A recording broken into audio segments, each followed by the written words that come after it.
Good evening, ladies and gentlemen, and a resounding cheers to all the ladies and gentlemen out there in the chat. Let's go ahead and first congratulate our boy, T for Tejas, who was first in chat tonight. Congratulations, T for Tejas. You know what? You deserve a cheers. Cheers to that, my brother. But you also deserve one crisp high five. Congrats. Let's go ahead and say what's up to all of our channel members. Let's first start by saying, well, as you guys will know, you look in the background, I'm not in my gun room, right? This is a non-gun room stream. I got my little one upstairs going night-night, so I don't want to wake her up. So you'll notice that my voice is a little bit lower, a little bit more charismatic this evening. Not super high energy dark. That's like, what? I disagree, blah, blah, blah, hot take. But we'll still be having some dope conversations. So let's say what's up to all of our channel members. We got Robert Ribbit Harrison, channel member. What's up, brother? CNT Designs and Arms, channel member. And if you guys could, give me a 5x5. Let me know how I'm doing with audio and video. We got Knight Custom Builds. What's up, brother? Another channel member. And K Sizzle. What's cracking, partner? Good to see you. Another channel member. DP Cooper. It's not a Cooper. Another channel member. Who else we got? Shogun Customs, another channel member. I think Shogun was one of the recipients of one of the who was it? Mike McClune, ADXR920, Kurt 24. A bunch of people gave memberships away, so shout out. I appreciate you. Marconi, another channel member, which I believe he also received one of those Super Gucci memberships. Who else we got? And I know everybody started talking trash about my smoke detector alarm that is still going off a week later. Yeah, I know. You're welcome. Who else we got? We got Shogun. We got Knights. We got Marconi. We got, hold on, who else? Who else I saw? Dang it, my chat refreshed. This always happens. Hold up.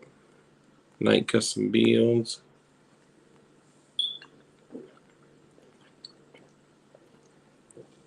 Okay, hold on. There he is. T for Tejas. What's up, brother? Woo! He's back. He's back, ladies and gentlemen. 5x5. Hey, that's what's up. Senor Bob, another channel member. Good to see you. And who else we got? Channel members, go ahead and sound off. And for all the honorable mentions, which nowadays there's not a lot of non-channel members up in here, which is pretty epic. Dark picked up a 48 MOS with Swamp Fox Sentinel today. Like it lots. That's dope, man. I'm rocking the 48 with the it's the 48 MOS with the Streamlight TLR7 sub with the Romeo with the SIG. Hey, Corn Pop, another Chinamemba. What's up, brother? 939 for a pack of 9-volt Duracell batteries. Beep. Thank you, my brother. I appreciate you. Corn Pop, it's good to see you, man. Thank you for joining us. Key ASC, what's up, brother? Thank you for joining us. And Corn Pop, man, he's one of the OGs, man. I appreciate you, brother. Thank you. Excuse me.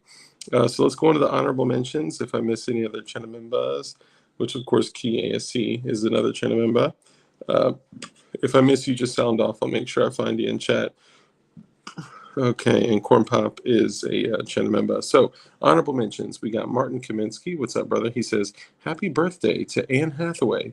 She turns 40 today. 40 for the win. I know Gerchop would be very happy to hear that. Bob, Senor Bob, another channel member. Let's see. Ron Bayer, what's up, brother? He says, DLD's smoke alarm. Chirp. That's too funny. Caleb, what's going on, brother? JC9, another honorable mention. Caleb F, what's up, brother? And I saw a couple others up in here. Where they at, though? All right, hold on. I saw you. Hold on. All right, we're just going to have to go ahead and keep it rolling. So I have a very exciting... Hey, you're going to love that 48, by the way. So real quick side note, okay? So for the 48, I usually rock my 43X, right? Hey, what's up, Anthony Smith, another channel member. Green dot? Is that a green dot? Is that a recommendation for a green dot? So I'm rocking the 48 with the Streamlight TLR7 sub that's made for the 43 MOS. And I'm rocking the SIG Romeo, which is the polymer sight. But because I wanted to give it a little bit of extra rigidity, the steel, kind of like the Swamp Fox has something similar. They call it the iron sides. It's a steel shield that goes around the whole red dot. It wouldn't fit on the MOS. So I literally flipped it upside down without a vise. And I drilled through the 4 posts where the 4 posts would sit on the slide because I wanted to, give it a little bit of extra protection. It's a polymer red dot sight with a polymer lens, so I had to give it some extra love. So I did that, drilled right through it like that, like nothing. Actually, it was way more difficult than that, but I still got through it. But you're gonna love it, man. It is an excellent carry gun. Let's see. It looks like my chat's not. JC9 Dark is PWEDC 2011 and 10 mil. Dang. Okay. So, guys, let's go ahead and introduce our guest. Our certainly esteemed guest that is joining us this evening is somebody that you've probably seen on the internet before. You've definitely seen him on my show before, and you've probably seen his show as well. So tonight's episode is episode number 230, 233, 234, 235, 254, 2 something. and I think it's actually 254, 253, something like that. But anyway, this episode is called Home Builds and Homesteading, and this is the perfect conversation between my guests and I. Ladies and gentlemen, I would like to welcome on the one and only, the most rogue of all banshees, the rogue banshee. What's up, brother? Man, you hyped that up way too much. You got to, man. You got to. It's a good thing you weren't looking at the backstage thing when you're reading all that stuff. Yeah, I wasn't looking. What were you Cause, into? 'cause- 'cause I was all screwing with you back there, just seeing if you were paying attention. Yeah, yeah. I'm bad. Well, welcome on. Take a second to let everyone know who you are, what you do, and where they can find you. Well, who I am is I'm a nobody, um, and members of Congress don't like me, and and but apparently my attorney general here in Montana does, He which is does. a good thing. He does. So no, I do gun content. The channel is now 5 years old. On Mischief Night, it turned 5 years old. We officially celebrate the birthday on January 1st because that's the launch of the first video. But 5 years ago on Mischief Night, I decided to become a YouTuber officially. So hold on. So What's Mischief Night? you don't know what Mischief Night is? No. Oh, damn. You're missing out. So when I grew up, Mischief Night is the night before Halloween. That's where you go out and toilet paper people's houses, egg them, and just basically do all the shit you're not supposed to do. Before the day before, so like the Yeah, 30th. yeah, yeah. So the 30th is Mischief Night. So yeah, so Halloween's always the 31st. Mischief Night's the 30th. I So that's assume, why it's called Mischief Night. You go out and create mischief. yeah.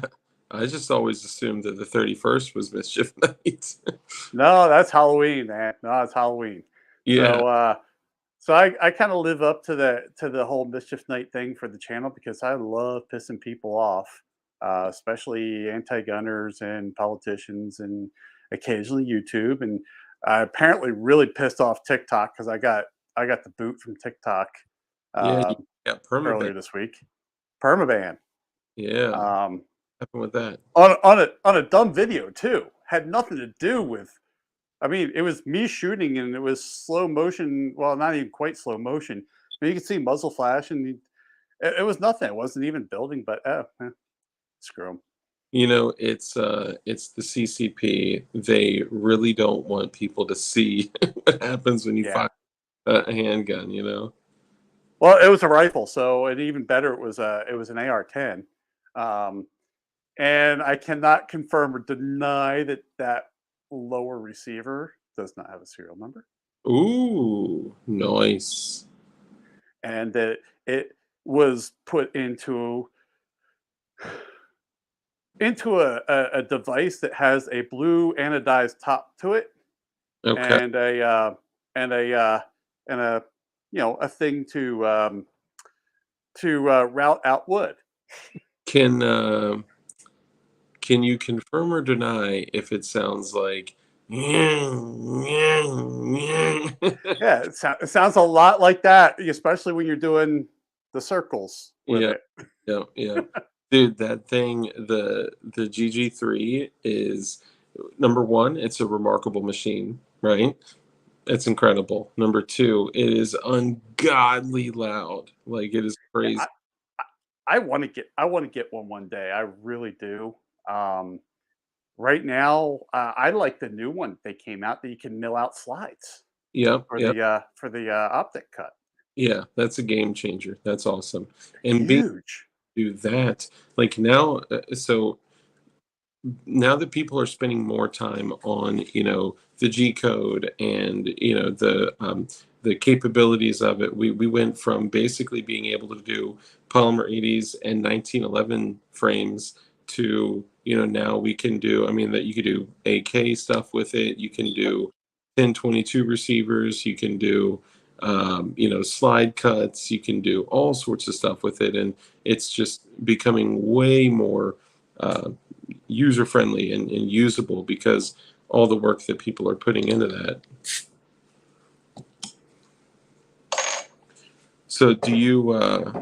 Well, I guess that's a conversation we'll have privately. So I have a GG3, and um, I'm open to share. I'm open to share. I don't even have it up and running right now. Ah, well, Yeah. yeah. I think one's gonna show up here. I just don't know when. I just gotta. I'm trying to recover from the last year. Last year's been pretty rough.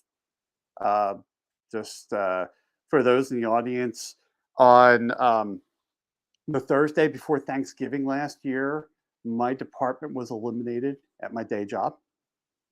So, so I went without a job for a while. I'm now working again.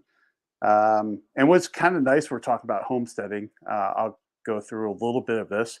Hmm. So, homesteading, prepping type of stuff like that.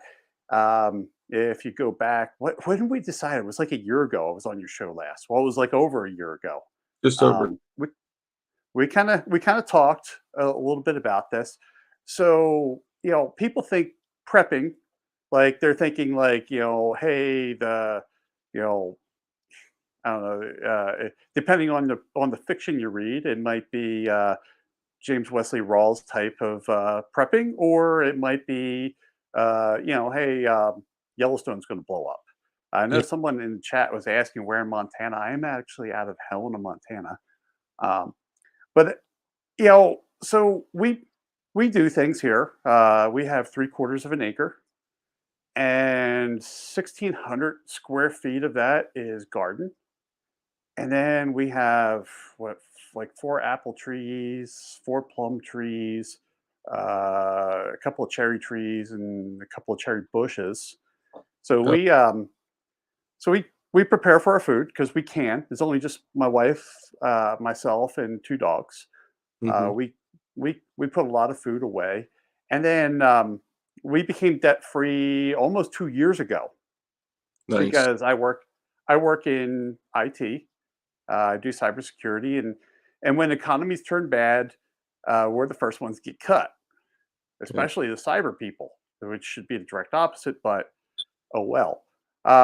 So we had prepared for this, and then going into August of last year, we saw it coming because October 1st is the fiscal year of that company, and I started seeing the losses that they were taking.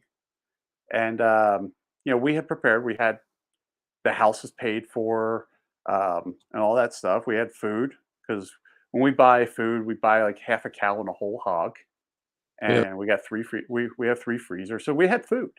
So we were prepared for me to not have income, and I had some unemployment and stuff like that, but we lived off of our food and we lived off our garden and stuff like that. So people think about homesteading, and prepping and stuff like that.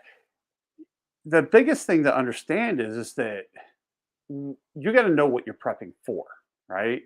For us, it was job loss because that was more likely to happen to me than the Russians landing troops and it becoming Red Dawn. Yeah. Yeah. So, we had been preparing for years for this, and then finally, had the final push the past couple of years when we paid everything off. And it's amazing when you realize when you have no income, even though we're putting money away and stuff like that. It's amazing when you have no income, you become very acutely aware of where money's going. Yeah. Um, Especially since there's no mortgage, which is great, but then you got to pay this thing called taxes, Yeah. and Proper. Yeah. and then you're like, before you just wrote a check and off it went. Now you're like, huh, I got to pull from savings for this one. Yeah. Um, and then so and well, the gun content didn't stop when I was out of a job too. Yeah. If anything, it was great. Um, it was great because I got to there's a new format for my content in the channel. It was kind of a nice break, because I was getting a little burned out. Um, It's yeah. it's expensive, you know. It's not cheap to do, you know, gun Oh, and you know, it's interesting though on the homesteading thing. You know, a lot of people, I think, whether it's people in the preparedness community or people kind of watching from afar, they get this perspective that I think is kind of sadly, I think it's kind of ingrained in them from like the Doomsday Preppers show, like that type of thing. So they assume, hey, come out in PLA. What's up, brother? Smoke detector is a key guest. Yes. well, you see, what it is actually what you all don't realize is that smoke detector. He knows how many beeps in a show, so Yeah. he's counting that in the background. So he Mhm. knows when to end the show when he hits 356 beeps. He knows, Ex- well, that we're done. We're out of here. You know too. There you go. See, what they also don't know is that I actually pull out my battery before I start the show, just so it beeps the whole Just to time. do that. Yeah, every single time. Um, See, in the before chat, I know people were complaining, "Hey, Dark's running late." You see, what you guys didn't realize is that Dark and I were talking, and then all of a sudden he got up and carried a ladder out of that room, and I was like, "Where the hell's he going?" I started hearing a beeping, and then it crashed. I'm like, "Dude, you okay?" yeah, it's just a little. He fell off the ladder. Yeah. Um, so it's funny. I think that you know people have that like doomsday prepper thing like stuck Yeah, in their like they could never possibly see, you know, collecting additional water or water sources, you know, food or food sources, because there's a big difference between, you know, storing and hoarding and creating renewable sources of, you know, water and food. And like out here, it's illegal. It is illegal for me to catch rainwater out here. You know, when I recently moved, I had to get rid of my garden. I literally only have my strawberries and my pineapple, and that's it. And I actually have pineapples in here, and I'll show you guys. But I'm in I'm in Virginia, and I'm growing pineapple. But the fact that you know that you have all that you do, a 1,600 square foot garden, yeah, that's incredible. 1,600 square feet. I mean, people laugh when I say that because they're like, "Well, shit, your garden's like the size of my house." Like, "Mm, yeah. I mean, Yeah.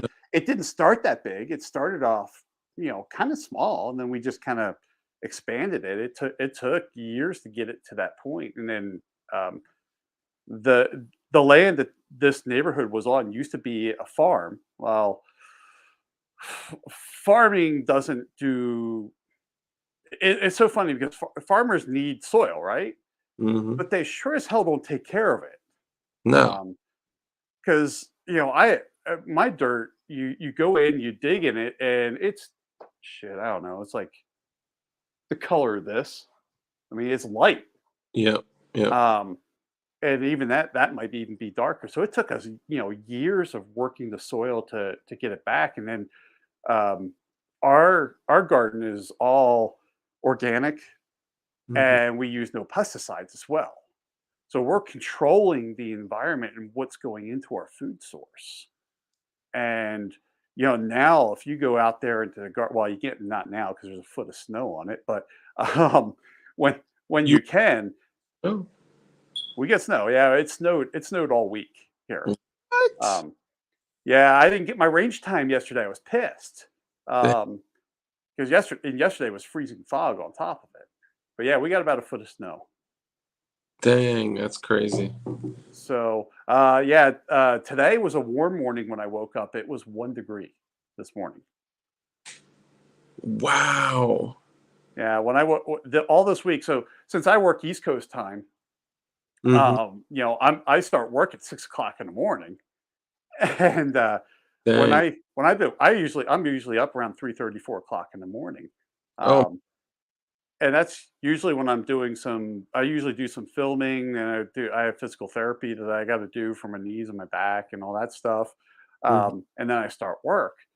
So this week when I started work, or when I woke up, I'm looking at like -6 for the temperature in the morning.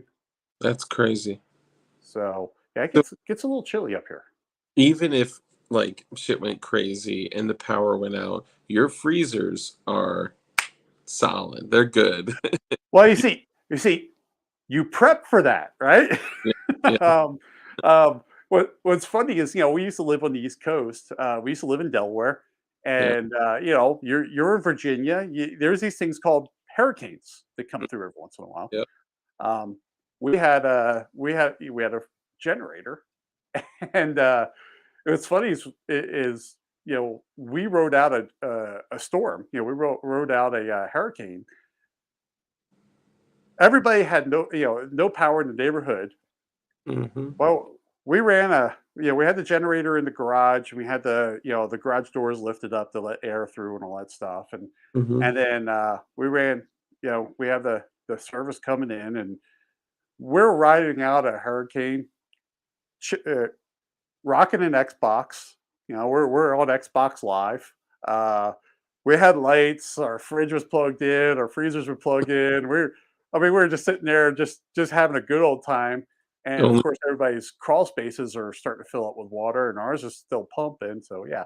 man, that's So, crazy. so yeah, you prepare. I mean, because you think about it, that food. I mean, you're looking at like a couple $1,000 worth of Yeah, meat. yeah. So, and then And there's other things you can do. Like even if it's summertime, you just start putting blankets. Take all your winter quilts and stuff and putting on the freezers, insulated. and you insulate the shit out of it. Yeah, So, yeah, but and yeah, in the wintertime, not a big deal. yeah, yeah. And that you said half a cow and one Whole pig, hog. Yep, and that lasts you like 9 months, 6 to 9 months, 18, 18 months. Oh yeah, it's 18 just months. you and your wife and the Just dog. just two. Yeah, it's just two of us. So that's 18 months. And trust me, man, you get to the end of that, you're a little sick of hamburger because of course, you ate all the T-bones long ago. The Yeah, ribeyes they've been gone for a while. So yeah, you're sitting down like yeah. five. Yeah, this is the fifth time we've had meatloaf this week. And you've done like we talked about before offline, and actually on your show we talked about like spaghetti. You guys did, everything: tomato sauce, tomato salad, tomato. Tomato. Yeah. So well, it's funny because like tonight we grilled out some chicken on the grill, and so we made like these grilled chicken sandwiches, and we were slicing up some cherry tomatoes from our garden that we still have. Mm, So we're still eating some fresh fruit from the garden. well, It's getting low. We had some jalapenos that we put on it too, and that mm, was canned jalapenos from the garden. yeah, and you So mentioned something. Did you say you did like jalapeno corn or something? What was no, spicy carrots, spicy carrots? So tell me about. spicy carrots. I think these guys would want to. So spicy carrots. So we actually learned this from a Mexican restaurant when we lived in Delaware. Um, they had these carrots and they were like spicy. And we're like, hey, these are pretty good. And what are they? And they go, well, they're spicy carrots. I'm like, oh shit. Well, yeah, okay. Yeah. Um, so what we did is, we grow carrots, and of course we grow jalapenos. Mm, And what we do is we will slice the carrots up, and then mm, we'll slice up like a jalapeno or two, and then we'll can the carrots with the jalapenos in them. So the carrots pick up that spiciness, and carrots have a lot of sugar content in it, so it's kind of like a little sweet. sweet and spicy at the same time. And Yeah. we'll mix that in with nachos. So we'll make nachos up, and we'll we'll take the we also can tomatoes and peppers, Hmm. right? So we'll like put some tomatoes and peppers. We even make some salsa every once in a while. Um, and then we'll put that, we'll make, fry up the beef. Well, I say we, it's my wife. Yeah. Um, I get to enjoy it. She's the one that makes it. Um, so she'll fry up the beef, and then we'll put some of our our tomatoes and peppers, and then the spicy carrots in there. Melt some cheese on it. Oh, mhm, Dang. good stuff. So who was the one that was adamant about canning? Was it you or her or both you guys? So canning was interesting, right? So my wife, she did not believe in food processors. Mm-hmm. So the first year that we did canning, we were cutting that shit by hand, right? Mm-hmm. Hours and hours of just cutting tomatoes, and she was pissed. I got her. I wanted to do the canning, and she wasn't bad with it. And then one of our neighbors also canned, so we got some information from them. Mm-hmm. But then she's like, "I'm never doing this again," right? And I Yeah. go, and then she had to go to work after like we were like cutting and canning for like 12 hours. She had to go to work. Um, so we just got a food processor. Next day was hell of a lot easier. Yeah. Um, Yeah. and then yeah, it's and then yeah, she does most of the canning now. Nice. She does most of the canning when I'm working. Dude, that's awesome.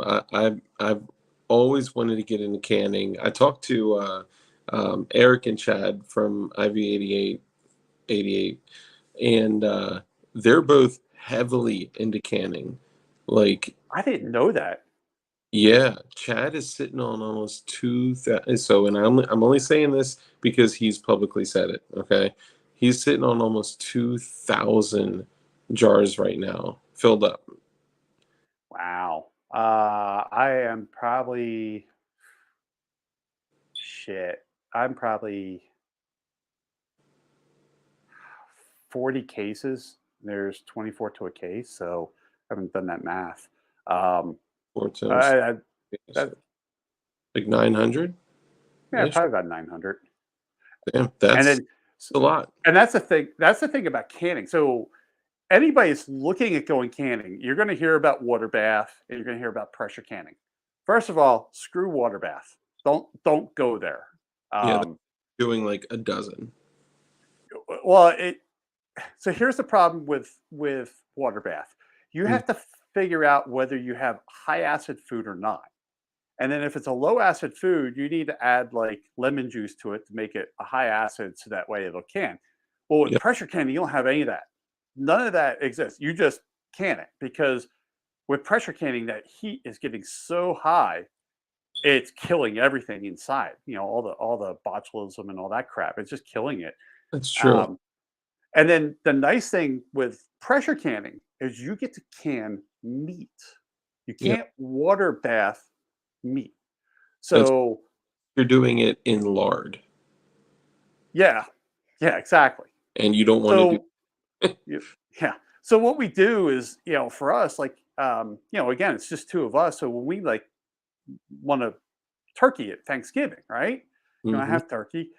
Well, it's just two of us, so turkey's kind of a waste. What actually happens is we actually have turkey like 3 times a year because when they go on sale, we just buy a shitload of them, and then we'll have turkey. We'll eat. We'll have a nice meal, and then after that meal, we'll actually pick the turkey, and then we'll make turkey soup. And then we'll be pulling some stuff out of the pantry from the garden, and we'll make turkey soup, and then we'll can turkey soup. Nice. So, like, we'll be like, hey man, I just don't feel like doing something. Let's pull out a can, pull out a jar of turkey soup, and we'll make some turkey soup. Are you So bone stock? we don't even do that. We don't even go through that. I mean, you can do that. We don't even do that. Well, we literally just take the turkey, pick it dry, Hmm. and then we'll just put water in it and just can and boil it, because you'll have to heat it and skim it and all that stuff, and then we'll can it that way. You don't even have to go crazy about it because you will make your own juice. There's times we had juice left over that we just froze, Yeah, and that was just a stock that we used for later. So, nice. yeah, we don't even go that far. I know people who do. We don't. We're lazy. We just want to get it over with. Yeah. Have you ever looked into, and you may already do this, but have you ever looked into canning jarts? The chart. Jarts. Jarts are actually a really important part of your diet. Jart is when you take a jar and you open it up and then you fart into it and seal it as quick as you can. Oh, no, no, but I do Dutch ovens though. Nice. Dutch ovens are good. So So Dutch ovens, yeah, the funny a little thing more classic. is, oh, hold on. You can also raw pack meat, chicken, turkey, beef, and pork. Is that true? You can, because if you're doing, you got to remember when you're doing the pressure canning, your jars are in there for like 45 minutes at a super high heat. Because that's the problem with water bath is you can only get the water to was it 200 and some odd degrees because of the that's the temperature water boils at. When you're Yeah. pressure canning, you can get it way higher. You can actually cook the you can actually cook the meat while you're doing it. Wow. So it's like pressure canning. It's like pressure cooking your meat. Yeah, I mean that's I can see that. That's so I know it's kind of extra, but like I've looked into a lot of like the old school methods, right? Of Mhm. like I mentioned the lard method, right? And there there are some really interesting, at least I find it interesting, really interesting ways of preserving meat, cooked meat, just sitting on your table for years or in a cellar, like a cool dark place or whatever. Yeah, you have yeah. I mean, you have biltong, right? Hmm. You do biltong, which is just a dried meat. When I was a kid, we grew up, being from a German family in Pennsylvania. We had these things called Lanyagers, and What's it's basically like a pepperoni, right? okay? But it's an air cured. The shit lasts forever. um, Yeah. um, so I mean, we're kind of you have all different ways of preserving food. Mm.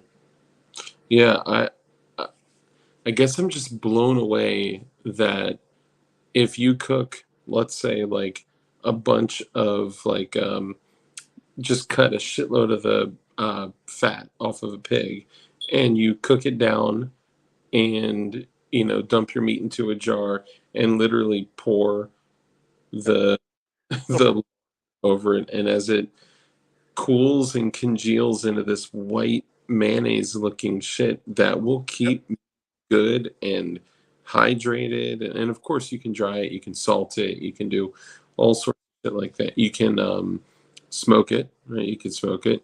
um, I find that so interesting. Now would I want to jump in and start doing that stuff? Maybe not so much. But I think all of us having those skills is is important. I have a book. I bought it years ago. It's called "When Technology Fails," Okay. and it's paperback. It's like this big. I mean, it's big. It's about like that thick, and Hmm. it's just basically forgotten ways of doing things. Nice. And I love that. I love that book because with I mean, it'll talk about like one of the things my wife does. She makes soap. nice. And basically you need some type of protein. Yeah. um, a lot of people out here use goat's milk to make Mm. to make soap from. My wife actually uses coconut oil, Okay. Yeah. so she uses coconut oil to make soap. So like all the soap we have is that. Now we since we run a wood stove, we technically could make our own lye. We don't. She buys lye, but really we can make our own lye because all you gotta do is take the wood ash and Hmm. boil the wood ash down. You can make lye out of it. Mm. Um, so there's so many things you can do that Yeah. people don't think of, right? I mean, and then and like coconut oil, we just get the big jar of it Yeah. from Costco. I think Um, it's so and fascinating, coconut oil. It's so fascinating that like it'll be sitting there in room temperature, solid. You swoop, solid, yeah, and then it just starts kind of like yeah, you know, just it just melts. temperature, Yeah, a 20-degree difference, it starts kind of like it's actually really good yeah. for you too. And I think she's now. I think she's not even using the coconut oil anymore. I think she's using olive oil to do it. Really? So yeah, she's got, man. So because like I'll help her do the soap making stuff. And when we do, we make a pretty good batch, and it goes for a while. And what's cool is we put essential oils in it to get the basically the flavor that we want out of it. Hmm. And we haven't bought soap shit in years. So Um, what percent? There's two questions I'll ask. One is what percentage of, and don't answer yet, what percentage of the food that you eat each year comes from your garden? And two, what do you think the percentage of people in the United States, how much food they eat from their garden each year? so percentage that we eat, we're probably running probably about 25%. Wow. Because And the we have because storage? we do beans and all kinds of stuff. So we have dried beans. Oh, and that's the thing is we dry our beans out, Hmm. and then we put them in jars, and then we'll vacuum seal the jars. We have jars of dried beans. Um, when we make soups or even stews or things like that, most of that stuff's coming from our garden. The one thing that we don't use from the garden, so we make, you heard me talk about all the tomato stuff we use. We tried making tomato paste one time, and oh my God, that's such a waste of time. Oh, um, we hate it. So we just go buy cans of tomato paste. Yeah. But a lot of that stuff is, when we make soups and stuff like that, we're actually pulling stuff out of our canned stock to put it back into our soup to can the soup again. So some of that stuff just gets cycled through. So we eat a lot from our garden. Um, So uh, from your garden, from your canning, and from your food storage and freezer, you think you're at about 25% of the stuff you eat is food storage? well, if we talk about the freezer, so the cow and the pig and all that stuff, so that's not from our garden. But if you're just talking about from, we'll call it our stored food, Yeah. um, we're shit, we're probably up in the 90s. Dang. That's crazy. Now, what do you think So, the American is? oh shit, I'd be surprised if it was 1%. If you average out, Less than 1%. yeah, I In would the say less than 1%. entire all of United States of America, less than 1%. Yeah, and this is one thing that I'm sorry, I was just reading the comment that I was tagged in. And also, I see something red down there in the chat. Yeah. Um, Okay. um, it's our new governor's actually been there 2 years. But anyways, What's up? um, I mean, if you think about it, it was from shit. Sorry, I got new glasses, so I'm trying to think. Chuck Norris, Chuck Norris Gun Club. Mhm. Um, so the one thing, the one thing I would like to see is I would like to see 5%, right? I mean, seriously, if you think about if we can get the entire country to grow just 5% of their food, Oh, yeah. do you know what that would do? It would Um, change everything. it would change everything. And the one thing that is killing me, my wife and I were talking about this. I saw the USDA wants people to register their gardens with the USDA so that they can help us become more nutritious and fight, ready for this? Climate change. Oh my god. Okay. Yeah, it's When did this come out?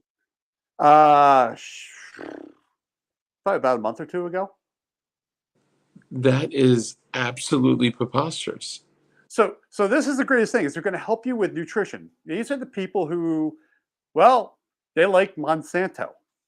They like GMO. Yep. And they're going to tell me because like everything we grow out of ours is non-GMO. Because I don't want like my tomatoes to have like frog DNA in it for some reason. Mm, Um, we do heirloom. We grow a lot of potatoes. Um, we can some of our potato. Well, we can most of our potatoes, and we'll use those in like pot roasts because with the whole cow and the whole pig, we get a lot of roasts. hmm. So they definitely like control, Yeah. totally like control. Um, and that's so we have that, and then because we use heirloom, Hmm. we can take the seed and regrow it next year. So we have beans that have been climatized. So when you do that, you climatize because you're taking seeds from who knows where. Yeah. So we've had seeds now, and of course, we don't separate our beans, so we have some hybrid beans just from our stuff um, that have been climatized that grow really well here. Uh, and like so well, like we'll find when we go to till the garden in the springtime, the sometimes we'll find a bean sprouting up because we missed one, it fell down and it germinated over the winter. And Oh, then we'll just till around it.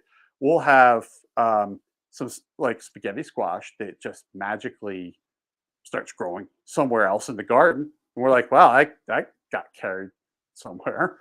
Um, yeah. I mean, that's what your garden can become, like just as self-sufficient as like the woods, yes. right? How like, the woods, it may kind of, slowly disappear through the fall and winter, and then it'll just completely They'll come just come back. by Yeah. itself. 1776 Supply Co. What's up, brother? Or brother or sister, depending on if it's Knuckles or Print Bunny. Good to see you guys. Yeah, that's the problem. You never know exactly who's behind that tag, do you?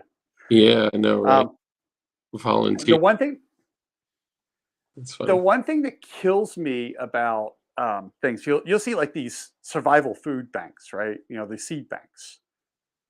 What people don't realize is that you have to put so much into your soil. People think they're going to buy this and they're going to store it, and then hey, if the if the crap hits the fan, I'm going to grow a garden. Nope, No. not going to happen that way.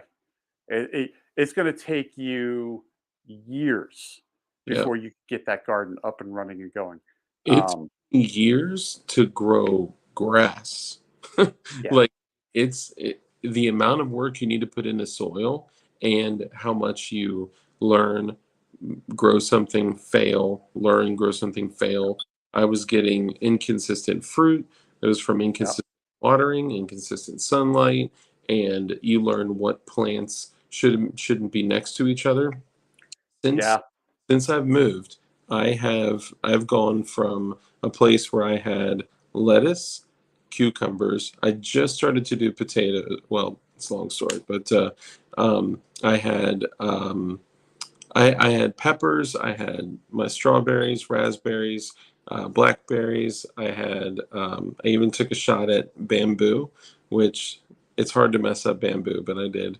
And I was just like, and bamboo is just this invasive like monster. It's crazy.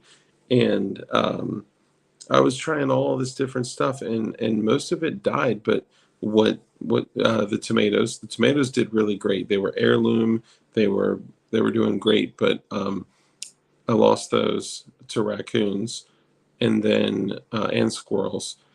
And when I moved, I basically was like, all right, I just got to take my pineapple and my strawberry, and I actually have the pineapple right here inside. I'll show this thing off real quick. All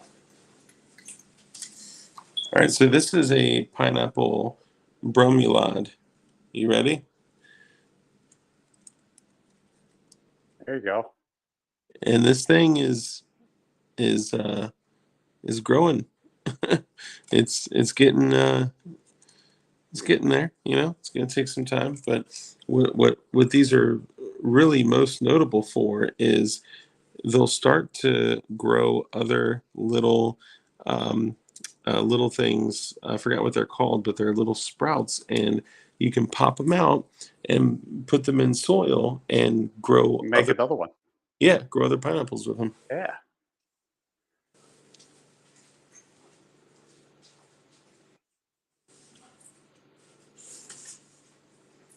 So I let my daughter use I let my daughter claim that one, and mushrooms are great too. Mushrooms are great. Yep, yeah, Yeah, mushrooms. it's and that's the thing is that, like we have really short growing season here. So we have a hard time growing tomatoes because the season's so short. So what we do is we actually grow cherry tomatoes and like grape tomatoes and Roma tomatoes, the small one, the small stuff. And Yeah, then that's how you get around. So you can have anything you want where you want it. You just need to plan it out ahead of time, yeah. and then go for it. But just realize that it takes time. Patience is definitely helps you out. Oh yeah, But yeah, I'd love to see the whole country just get to 5%. I mean, if you think about World War II, you had the whole Victory Garden thing yeah, movement going.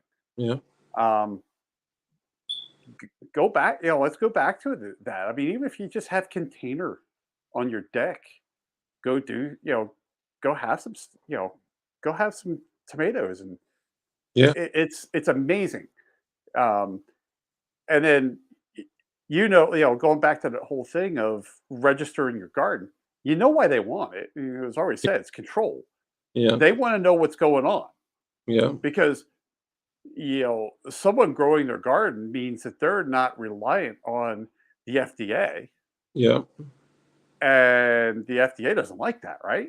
And let's be honest, we have, so the United States, like, no matter how much they try to like throw this bullshit out of, we want to do things that are good for you, right? We want to, give you these gifts of, treating your water with things like aluminum runoff. It's good for your teeth. This is good for your Yeah.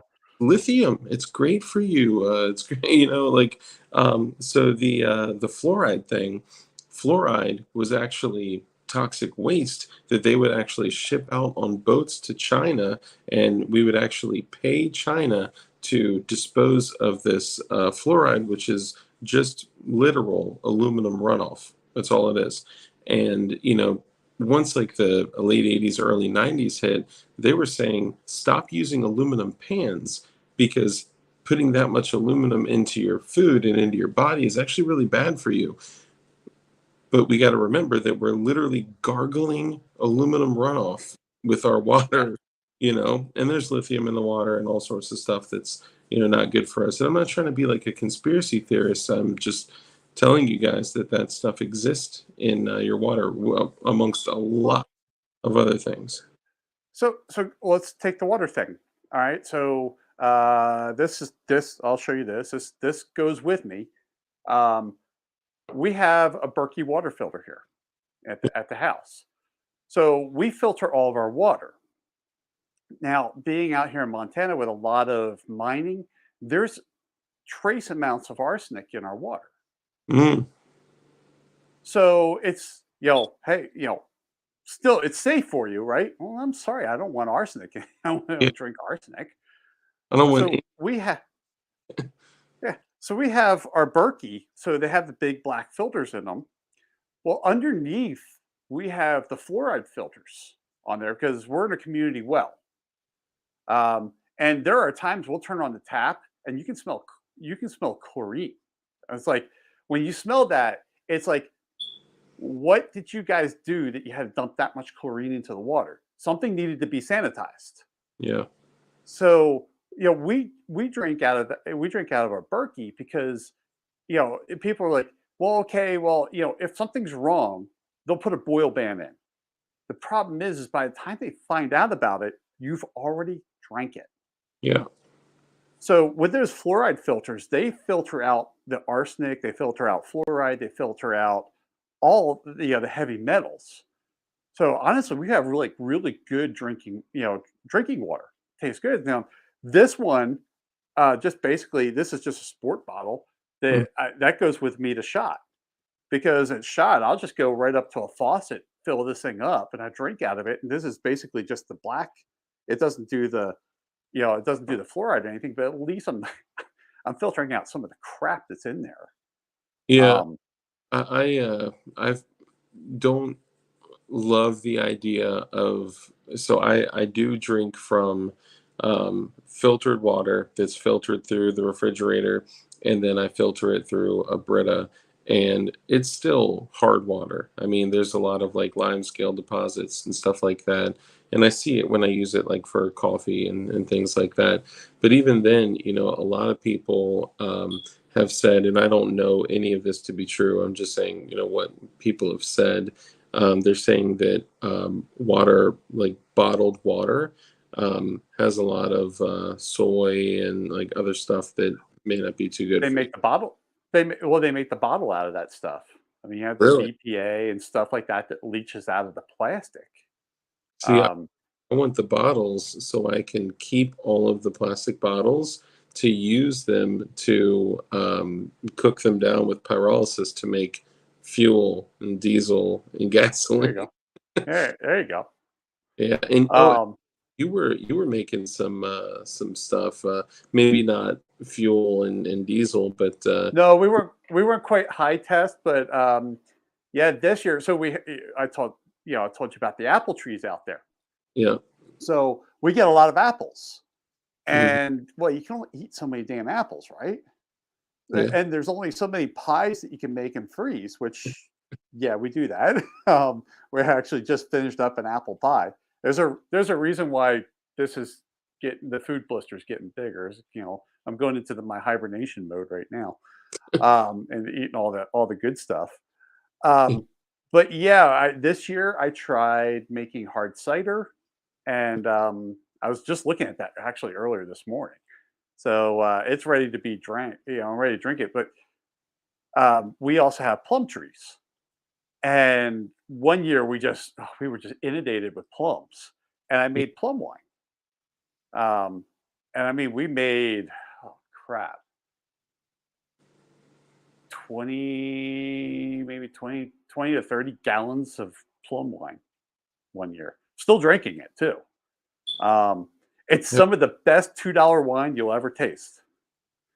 Um, crazy. but it's also not taxed. It's also alcohol that's not Yeah, taxed. yeah, So damn, yeah, you can do a lot of stuff.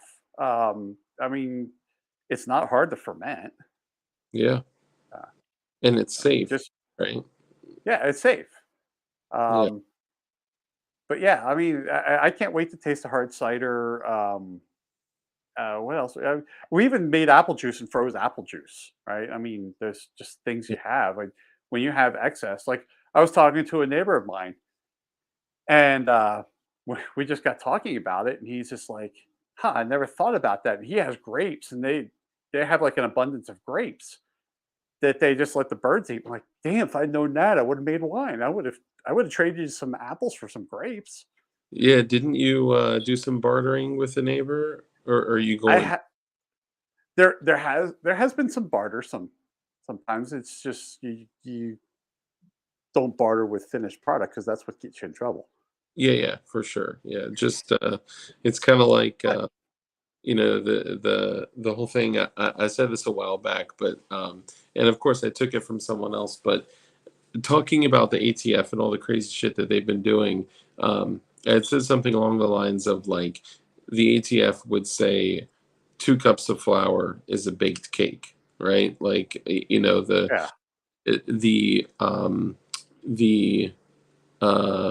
what do you call it? The ingredient is not the outcome, right? Like you can't say that a cup of sugar is cupcakes or yeah, whatever.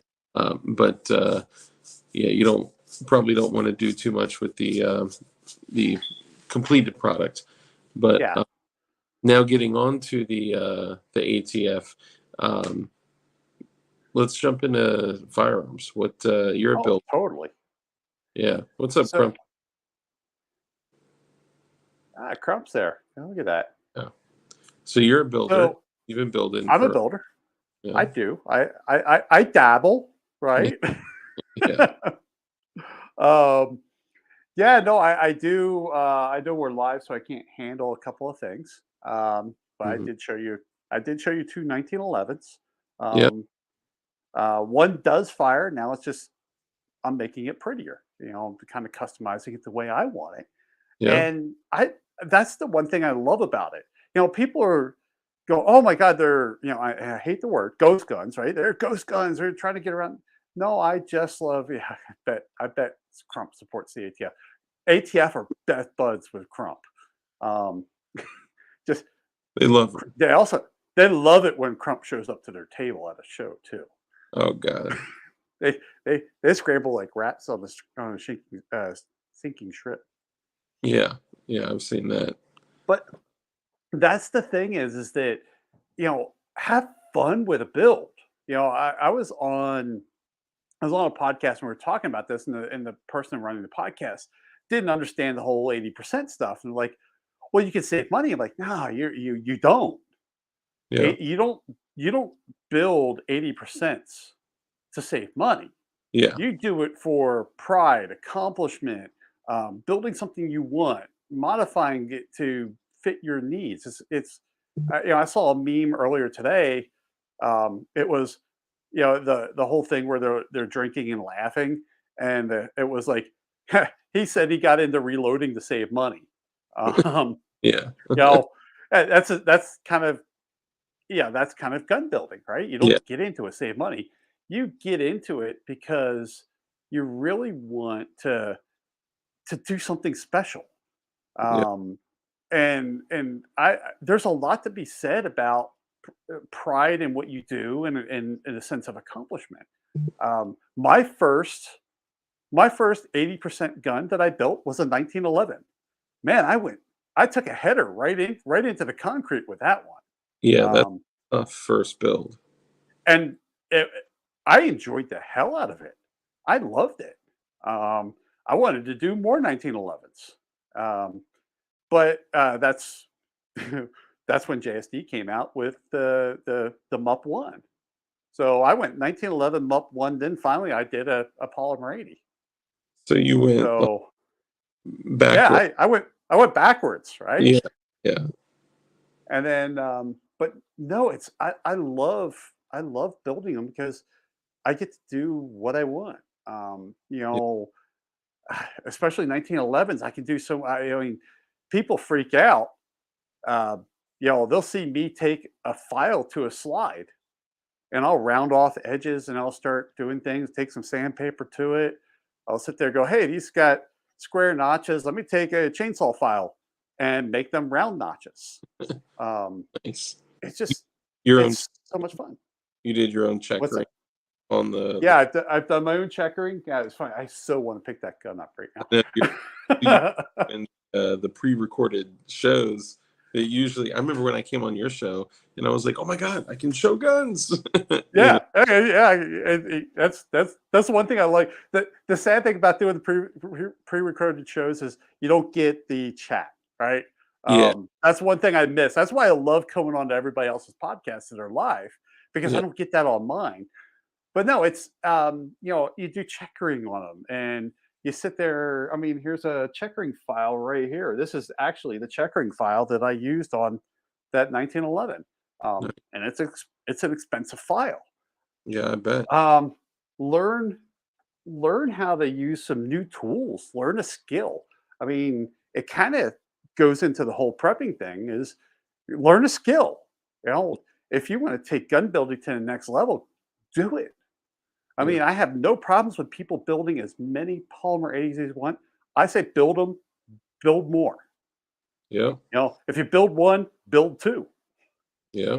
Um, And if you need, and and just learn that skill, build those skills up. Maybe if you could find a MUP one right now, which I think is a little hard, man, yeah, move up to a MUP one. Yeah, I don't think they're available. I know some people that snatched up a bunch before the rule change.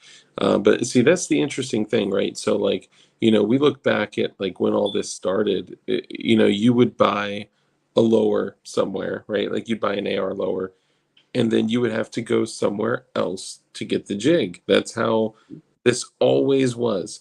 And then We things talked started. about that. Yeah. Yeah, totally changed. And when Polymer 80 came into the scene, because it was like, here's your frame, here's your jig, and then of course, we graduated to like the buy build shoot kits, which it's by the perception of the ATF. I don't care. I don't give a shit. I think any encroachment on people having the ability to build modern firearms in the privacy of their own home without zero government overreach is it's an infringement. But looking at them and how they are and how they react, they would see that as an overstep. And of course they did. And you look what they did with the buy build shoot kits. But this whole rule change, really all it did was bring us back to where we started, to where you get your frame blank somewhere else, and then you get your jig from DLDhardware.com. Yep. No plug there, right? Yeah, See, shameless. see, that's why I said on your one post, we need to stop calling them jigs and start calling them bricks, right? Yeah. It So totally screws people up. Building blocks. the, the DEA might start visiting my website. Yeah. Yeah, wait. Hey, I heard you have these bricks that are wrapped in plastic that you're shipping all over the country. Yeah, right. I'm gonna do a promo commercial and like have a brick with the saran wrap around it, because all of them are plastic wrapped, heat shrinked, and all that. Yep. I'm gonna take a switchblade and like stick it in and like Oh, I love it. Yeah, I love it.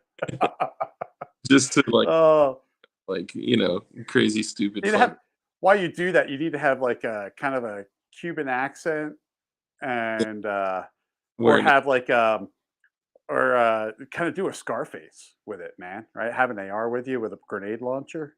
Oh, hell yeah, hell yeah. An M16A2, actually. John Crump Live with a $5 super chat. Thank you, brother. He says he met Jordan through the Rogue Banshee. I met Jordan, Yeah. John Crump. So She's patient zero. so it's funny. The last time I had Jordan on my podcast, I asked him a question, right? So I go, one of the questions is 'cause he's so involved in the in the 2A community. I go, so man, how did you get from entrepreneur to 2A advocate?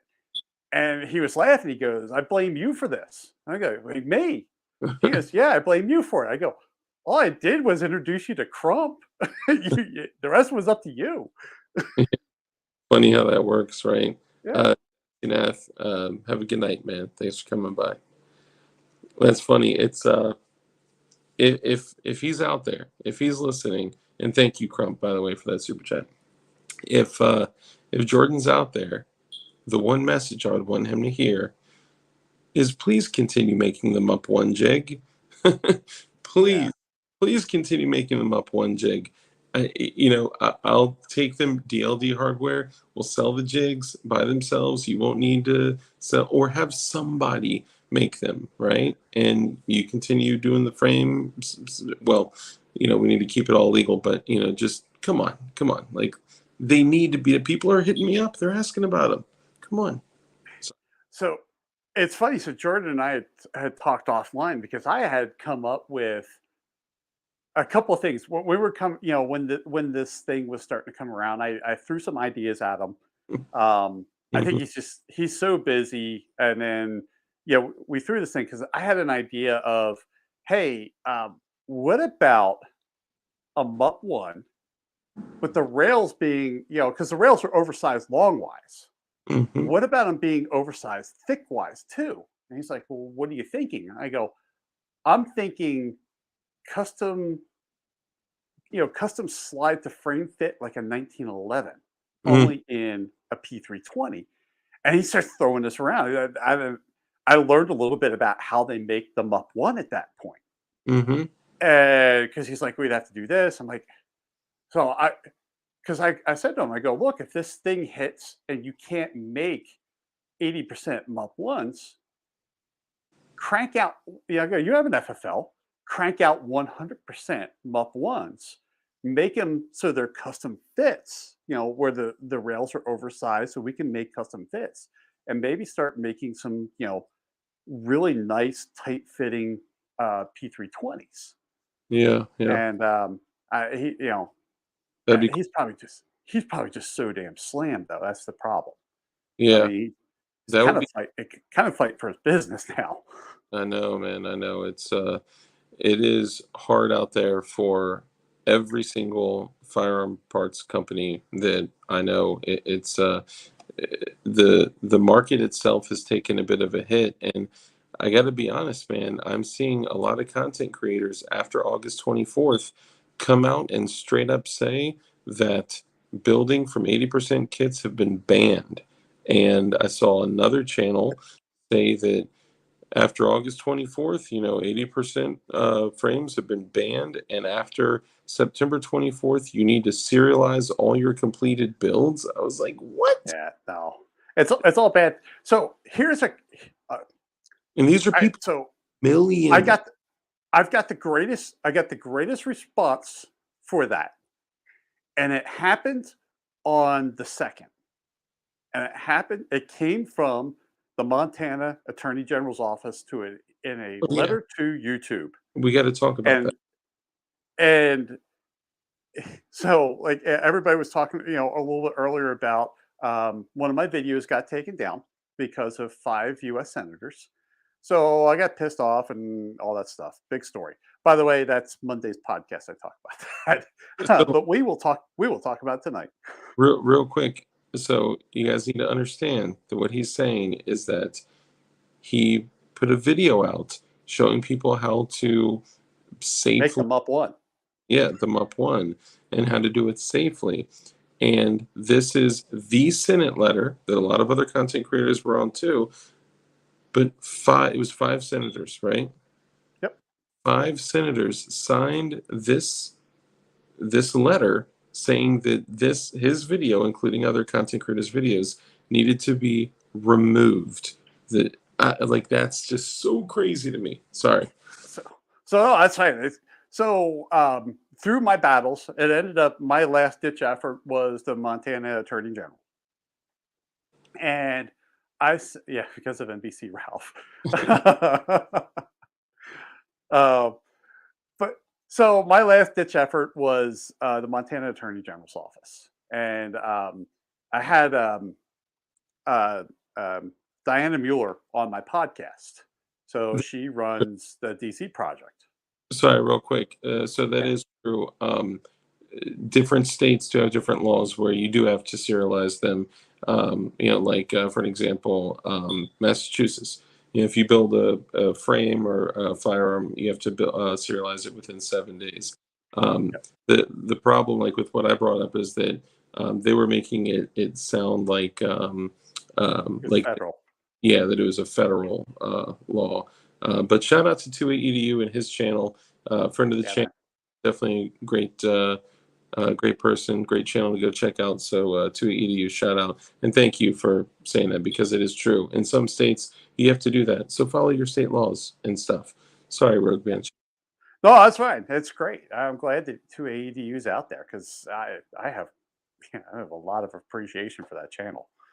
Um, so through my battles of this thing, because I was pissed off, and I know nothing's going to happen. YouTube's never going to put that video back in. By the way, they took it. Okay, YouTube took it down. Good luck taking that off of BitChute. By the way, guys, Yeah, that video did not come down. I mean, yeah, it came down off what platform? You're not going to take it down on all the platforms. So that video is still out there. yeah. Um, so I wrote the attorney general because Diana Mueller was on the podcast and we got talking about gun rights and stuff like that. And then in the after chat, it was either after or before chat, whatever, we talked for a long time. Like podcasts happen. Um, she's like, hey, since you're not getting any response from your two senators, so I wrote my two senators, and well, neither one of them were interested in the situation. The Democrat got the answer I got back from the Democrat was, I'll consider this the next time I'm thinking about ethics. Awesome, thanks. Thanks for the fu. Um, So and no. then I got a call from the Republican, right? Hmm. I got a call from his office. It took me forever to get back in touch with this girl because she was out giving tours of the Capitol building. So obviously they're taking this one seriously, right? Hmm. Trying to keep up with her and trying to get basically. Let's face it, they didn't care, right? Yeah. So I write, I told that story to Diana, and she's like, "Hey, write Austin Knudsen. He's our attorney general." And I'm sitting there going, "Wow, you know the attorney general, who the attorney general is in Montana." So I eventually wrote him. I figured, okay, I'm going to get blown off. Yeah. A week later, I get a phone call, and so if you're getting a call from the state of Montana here in Helena, there's a certain exchange. I'm like, well, who the hell from the state of Montana is calling me? There's only so many people that would, and I answer it, Hmm. and it's the state attorney general's office. They're asking me questions, and then I tell them about the letter to our two senators, Hmm. and they're like, "Hey, we'd like to see that too." I'm like, "Okay, cool." And then through emails, they're like, "Hey, is there any other place that we can watch this video?" And they eventually start watching the video. I get another call a week later. Things are progressing. And then this letter goes out to YouTube where our attorney general flat out calls this thing out, going, "Hey, look, if these five senators had a problem with this, they could have used the judicial branch to take this content down. But since Jason broke no laws, you couldn't use the judicial branch. So obviously they had to put pressure on YouTube to take this Yeah. stuff down, which I don't think there was a whole lot of pressure. No. Um, I've but actually, just a quick side note, I had actually heard that YouTube, that there were people at Alphabet that wrote that letter that then went out to the senators to sign for them to send it to YouTube. yeah, It's crazy. crazy. It's crazy.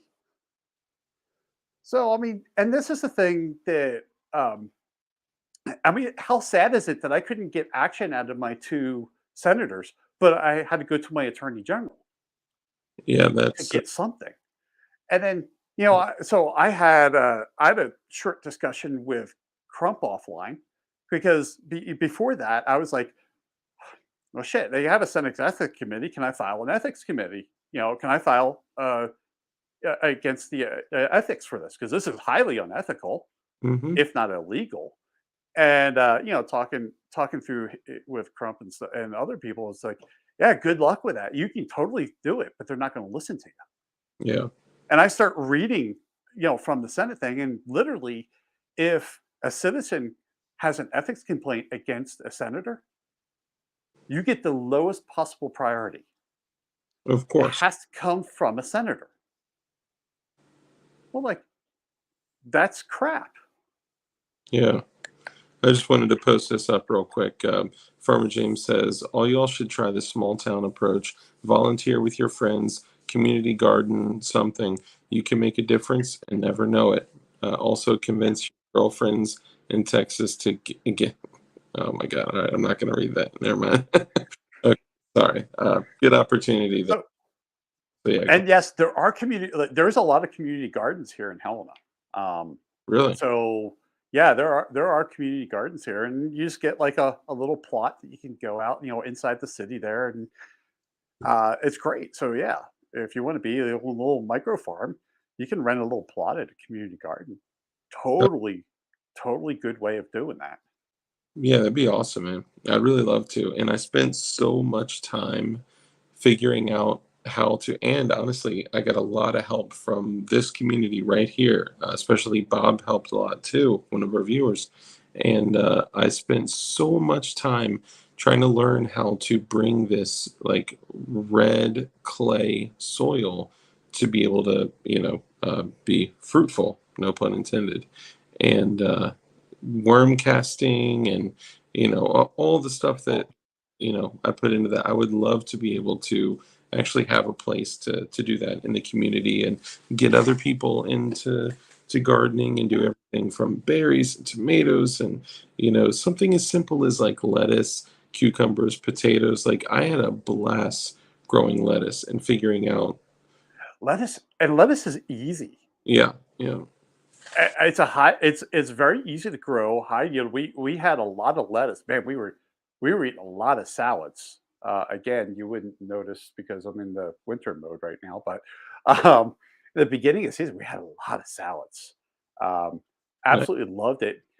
And that's the thing about these gardens, man. I mean, if you look at the way we grow, because it's all organic and stuff, if you look the amount of food that we grew, the money that we saved was huge. Then take in the organic part of it. I mean, that's a multiplier at that point. But yeah, yeah, I really would love people just to start. You don't have to be crazy. You don't have to go crazy. Just start somewhere. yeah. Start with a container on your deck. Yeah, some type of raised bed, even a Yeah, bucket, a literal bucket and bucket. soil. Go I had get fun go get with. a Homer bucket from Home Depot and put some Yeah, dirt in it. yeah, yeah. Very easy way. And actually, that's how I started my tomatoes because I didn't have a whole lot of land, and they were the indeterminate. Um, Whatever they were growing like crazy. Like I got a huge, I mean, these were 7 feet tall. I could have literally taken the top of the stem and bent it over and put the top of the stem into the soil, and it just would have sprouted another. Because if you Yeah, look at the tomato vine, all those little fine gray hairs that are coming off of it are begging to be roots when they have soil and water and sunlight and all that stuff. And yeah. I, P30 Wilbur and grapes do love crappy soil. There are a massive amount of wineries where they actually grow the grapes in this pretty terrible soil in Virginia. and Yeah, and that's the thing is you start looking at what your conditions are and you start working with it. Um, like grapes. You have crappy soil, start growing some grapes. And you get a lot of grapes, make a little bit of wine. yeah, Or make a little bit of grape juice and freeze it. Um, yeah, no, so there's something for just about anywhere to go, yeah, to do something. and take cuttings from what you're growing and create more. It's a really easy, pretty simple way. Yeah. Once you have something healthy that can, you know, um, that can stand to have stuff cut off. 2EDU says, I was on the phone with my state rep elect and state senator elect and a county commissioner within hours of the election results. Talk to your public servants in your area. Focus on local. You will absolutely. I mean, it's one thing I've always said is that you can move the needle at the state and local levels a lot easier than you can move the needle at the federal level. Yeah. And one of the things I have about that is, what happens. Think about the red light situation, right? If everybody ran a red light, there's only so many people the cops can catch, right? Mm-hmm. Well, what happens when you start having states go telling the feds, "Screw you, we're not going to infringe on rights." Yep. What are the feds going to do? Are they going to go arrest the state? You know, I mean, I don't know if you guys remember, there's a place called Culpeper, Virginia. And when all the, I forgot what it is, HB 9, whatever, the attempted assault weapons ban, when that was being pushed through, the sheriff of Culpeper stood up in a press conference and he said, this is like, I took an oath to the Constitution to defend the Constitution. I did that in the military. I did that when I became a law enforcement officer, and I do it, every so often, and I take that very seriously. And if this federal legislation goes through, I will deputize every adult in my county. And like, yes, Yeah. move to Culpeper. you I know, mean, seriously, you get to the point of what are they going to do? You know, I mean, you just can't. If there's so much movement, yes, the federal government has a lot of weight to it. Okay, hmm great. But if we start at the lower level, I mean, let's face it, that's the way this country was supposed to be, right? We yep, were supposed to govern at the state and local levels, not at the federal level. yeah, It was supposed to be the states where because this is where we live. yep, So if we control this thing, we could move. Yeah, I can't move the federal government, but yeah, if I can get me with my local and state government, you with your local and state government, and then we start getting all these states to finally just go, hey, look, this is bullshit. yeah. I mean, I I can't sue the federal government. It's very hard for me to sue the federal government. My state attorney general can, and trust me, mine loves to sue the federal government. Yeah. Yeah, so sorry, we got sidetracked. A lot of great Ah, conversation, but so she wrote the letter or he, signed the yeah, yeah. He he he he wrote the letter. Yeah, so they wrote the letter, signed it, sent it to YouTube. Yes, I still have a channel. Um, because when I read that, I'm like, cool, because I was sitting there totally expecting this to go a different direction. I was yeah, thinking he was going to go after the senators, um, but he went after YouTube. I'm like, well, that's different. I didn't think about you going that direction, but hey, that's cool. Whatever you think, because if you read that letter, he was pissed off. I mean, yeah, he was very pissed off about this because he's talking about the censorship that they're doing, and he talks about censorship not just of my content, but of conservative content in general, and it's hmm all written in there. So he's pissed off. He's very pissed off at them. yeah, as they should. I mean, we should all be completely outraged that this level of censorship is occurring. But what I believe is that most people that are, and I hate to use the whole right and left thing, but I mean, it's the only way to say this that it would make sense.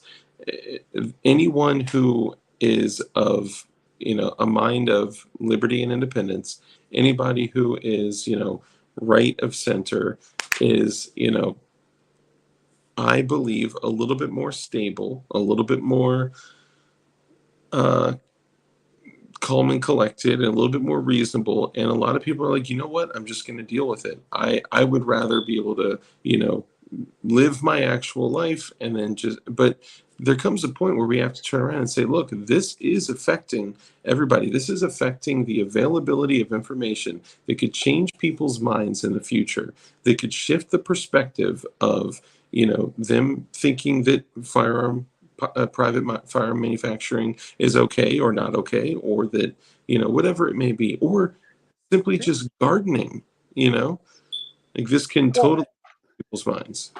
I agree. I mean, sorry, I had to go turn something off on the other side of the studio. Um, no, I totally agree because this is the whole thing is that we're supposed to be communicating, right? hmm Let's talk about things. Let's get things out in the open. Let's share ideas. Let's learn from each other. And w- why would we want to stop at a certain thing, right?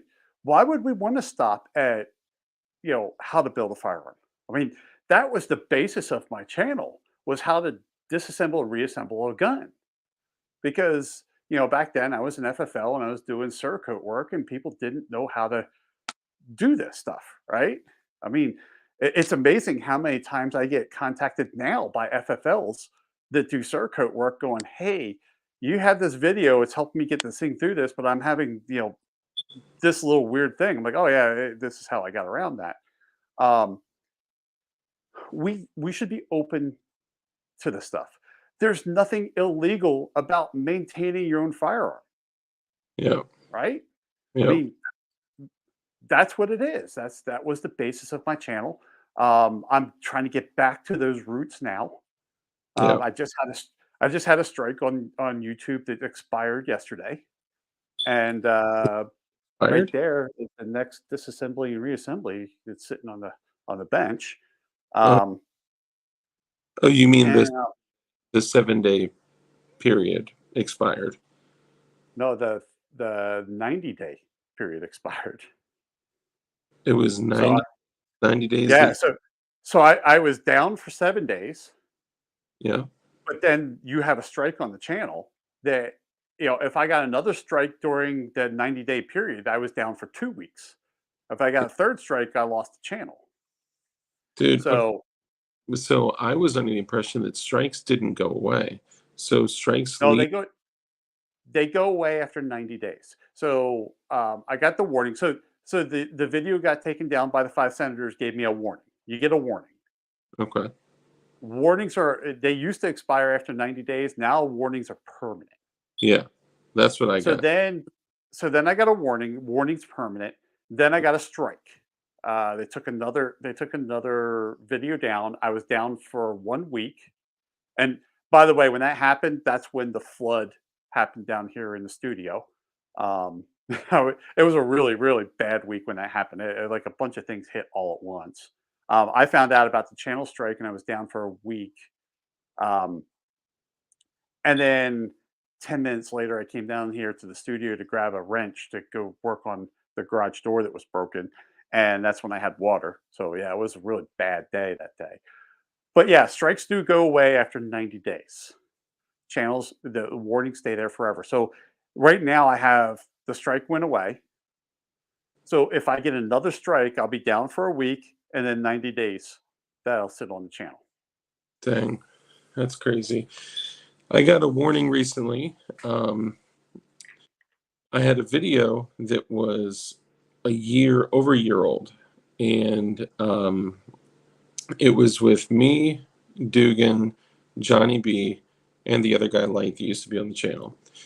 And we got two, extremely popular people here, Dugan Ashley and Johnny B, and us two guys on the channel, and we're talking about the political process in which people cast ballots to select candidates. And somebody had said, I'm not saying that this is my feeling, I'm saying that somebody had said that they felt like the political process in which I'm discussing may have not been free and clear.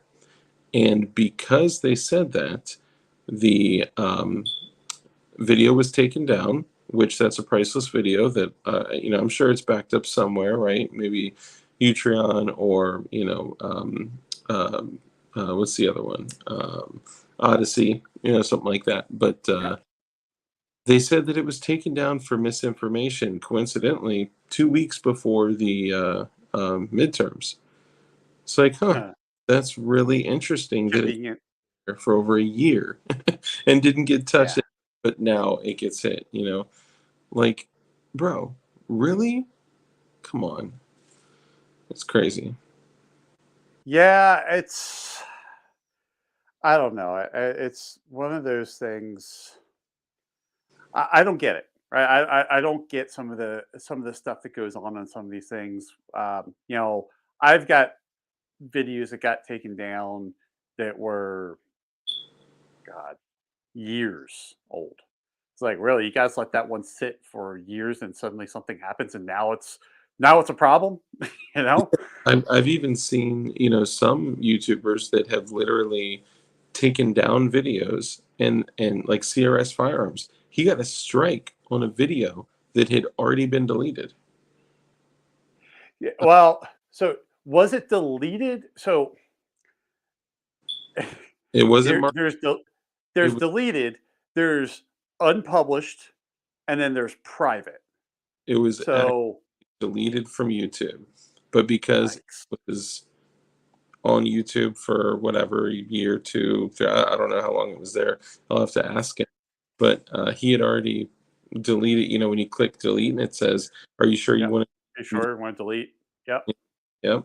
And it was deleted. And he's like, how the hell can this happen? Because what he was trying to do was get his monetization percentage back up, right?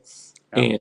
And he got a bunch of yellow dollar signs, a bunch of limited stuff, and he was like, you know what? I'm going to go through and just delete a whole bunch of those so I can have all green in my YouTube studio. So that way, when he goes to post other stuff, they'll be more likely to just say, okay, this guy's trustworthy.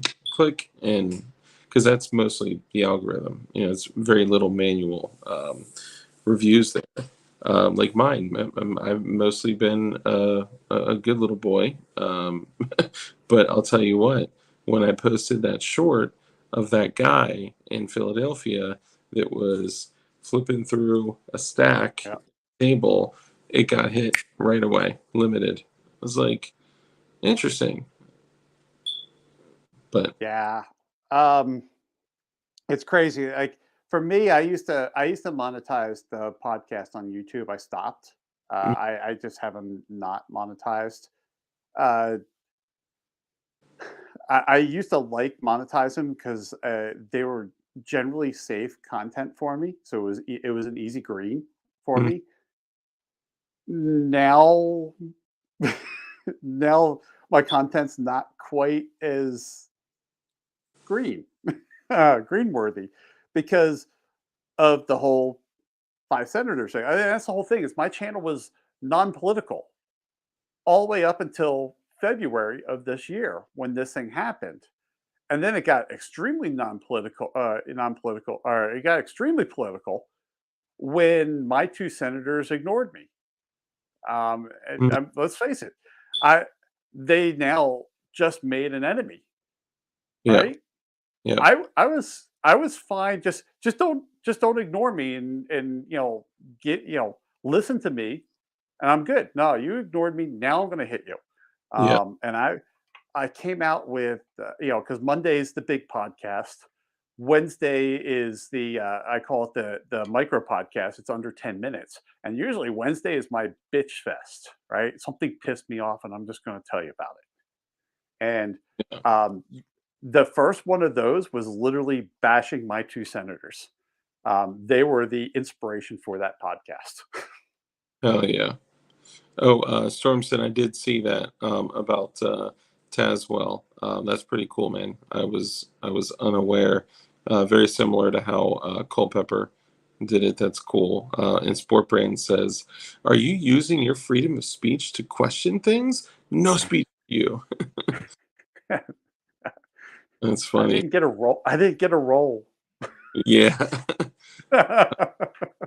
Dark, you got struck for that short notice, so I didn't get a strike for it. What they did is they changed it to limited, so I turned off monetization for it, which doesn't really matter. It's you know the monetization thing is really just about reaching more people, right? Like you know they're not even going to pay anybody on shorts until after like February anyway. So it's just when they change it to limited what they mean to say, like what they're trying to say is that it's running limited ads, right? So if you guys notice that you only see ads for like The Walking Dead and like Axe deodorant and like the what is it that company, the holster company, like stuff like that, that's what they mean. But what I've seen in the analytics is limited means it has very limited reach.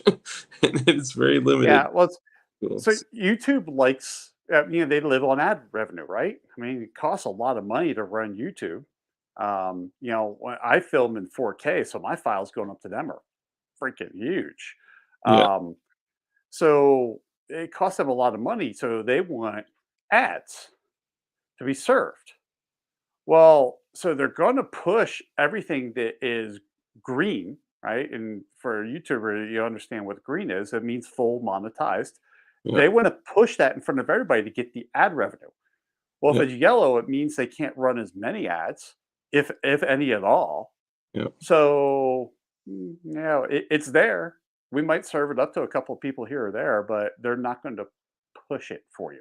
Yeah, because there's no reason to. Same thing if it's not monetized. You know, they're gonna less. Rip Dingo asked DLD After Dark, I'm sorry for the memory loss, but what state are you in? I'm in California. Just kidding. I'm in Virginia. The other California. Yeah, right. It's funny. The very top of Virginia, there's a few counties there that man, you would think that the general populace is mostly from California, but I'll tell you what, man. I voted. I did vote, even though I've been seeming to be kind of black pilled and feel like, man, it's two heads of the same snake, and everyone's corrupt. I And I'm the same way. Yep. yeah, but I was like, I can't not vote. I cannot bring myself to not vote. If I don't vote, I can't complain about the status of where we are, right? And I love complaining. So, um, so when I went there, I have never in my not the direct area that I live in, but the surrounding areas are pretty heavily like leftist extremist type shit. Um, and I've never seen more Republican sample ballots in people's hands than I saw when I went there. I was really blown away. Well, people are getting sick of this thing. I mean, one of the problems I have, the two of us have a lot of the same thoughts, right? Hmm. Um, I I don't think government should be involved in any transaction between two people, right? Yeah. I think government has overreached too many times into too many areas. I mean, Agreed. when I got married to my wife, why the hell did I have to get a license Yeah. to marry my wife? That's bull, right? Why do I have to pay a tax to to marry my wife? Yeah. Um, it's and that's the thing. I think some people are waking up about this. They're starting to see too much overreach, and I'm the same way. I left or right, like you have evil on both sides, right? Of course. Yeah. Um, just because you vote Republican doesn't mean that they're really friendly to your ideas. They're Hmm. friendly to whatever they can get through, right? They're friendly to whatever benefits them. So I like to say my politics are a lot like my religion. I'm a Jasonist. Whatever's good for Jason is what I'm interested in. Yeah. Politicians are the exact same way. Whatever's good for them is what they're interested Yeah. in. And that's the problem. They're not servants. They're servants to themselves. They're not held accountable for anything. I Yeah. mean, come on. They can do insider trading. Like, oh, well, we just tightened that up. Oh, wait. So they can still do insider trading. They just have to tell you within what 60 days that they did this insider trading. Yeah. And what you tightened up is that if they didn't, the fine is no longer $100. It's now $500. Yeah. They just have to disclose it. That's all. Yeah. So yeah, if I forget to disclose that I made $1 million off a stock deal because XYZ company just got the sweetheart deal from the DOD. Yeah. If if you Dark, if you told me that I was going to give you $500 and I was going to get $1 million back, All day. I'll take that all day. how fast would it be for me to get your routing numbers I to do an ACH? I would give you several $500 Yeah, to work. yeah. So I mean, that's the whole thing. Is Yeah. it's it's it's it's rotten to the core. Yeah. And there's things like But I have so hope. Rebecca. I do I have hope. have hope. Yeah. So Rebecca Schmoy out of Kansas, she just won her seat. Totally, I had her on the podcast too. She's great 2A advocate. Hmm. I'm really happy that she's there. And one of the things I tell everybody is that I'm happy to throw my weight behind a candidate. But the second that they get the job, I don't trust them anymore. You Yeah. can't trust them anymore. You got to hold them accountable. Yeah. And that's the problem. Yeah. Frag Out Designs, what's up, brother? He had brought up a good point. Let me go back here. He had said, does it matter? The Dems won the Senate somehow. And he had said that no one has woken up yet, apparently. And said something else. The Senate, they confirmed it tonight. No, I hadn't seen it yet. No. I haven't seen that one yet either. Last Uh, I saw it was still 49-49. oh, man. I don't know how they keep pulling this shit off, man. Well, oh, come on. How Don't say it. Don't say it. how how how did Pennsylvania choose their senator? I think it was yeah, So yeah, sorry. yeah, I mean, and don't get me wrong, both choices sucked, yeah. but Oh man, such a shame. Oh man. We could go back on the to EDU. Thank you for the $2 super chat, brother. He says Rogue Banshee is one of the most base guests you've had, which means you're very you're on point. You're correct. You have good opinions, and you're hip. well, I'm glad that at least one other person out there thinks that. You know what? I think this you're Well, super. you're the one, he's the other. Yeah. And thank you to EDU. I appreciate you, brother. Thank you for the super chat. So a couple Thanks for things. the comment. Yeah, yeah. A couple things we could jump on, and then we'll wrap up in a little bit because I know we we Well, tend. the sad thing is the last time we talked on your podcast, we went 3 hours. Yeah, I think a little over 3 hours. We stopped because you started falling asleep. Yeah, yeah. Bit better about that. I'll still get a little sleepy from time to time, but yeah. So I would love to jump into. You could pick. We could either talk about soil and self sustainability and some more of that stuff, or we could go into more specific things about guns. Privately manufactured Well, firearms. I'll tell you what. How about the next person in the chat can choose? Ooh, nice. Real quick. Or Someone just throw it in chat which one we're going to do, or even throw out another. or Uh, another thing. yeah, Guns. There you go. guns. Rip wants guns, so we're going to talk guns. Um, if y'all believe it's going to change things in Georgia, I got a bridge in Arizona to sell you. Frag Out is an awesome guy. Have you seen his work? I have not. Oh my God! So I can't pull it up now just because I'm not on my computer. But when you get a minute, so make sure you go to Frag Out Design Studios and subscribe to his channel. He does laser engraving on guns, axes, knives. He's done a literal freaking microwave. He's done some of the artwork on like Tony Hawk skateboards, Ice Cube's album. Like this guy is a I just subbed to him right now. nice. Heck yeah.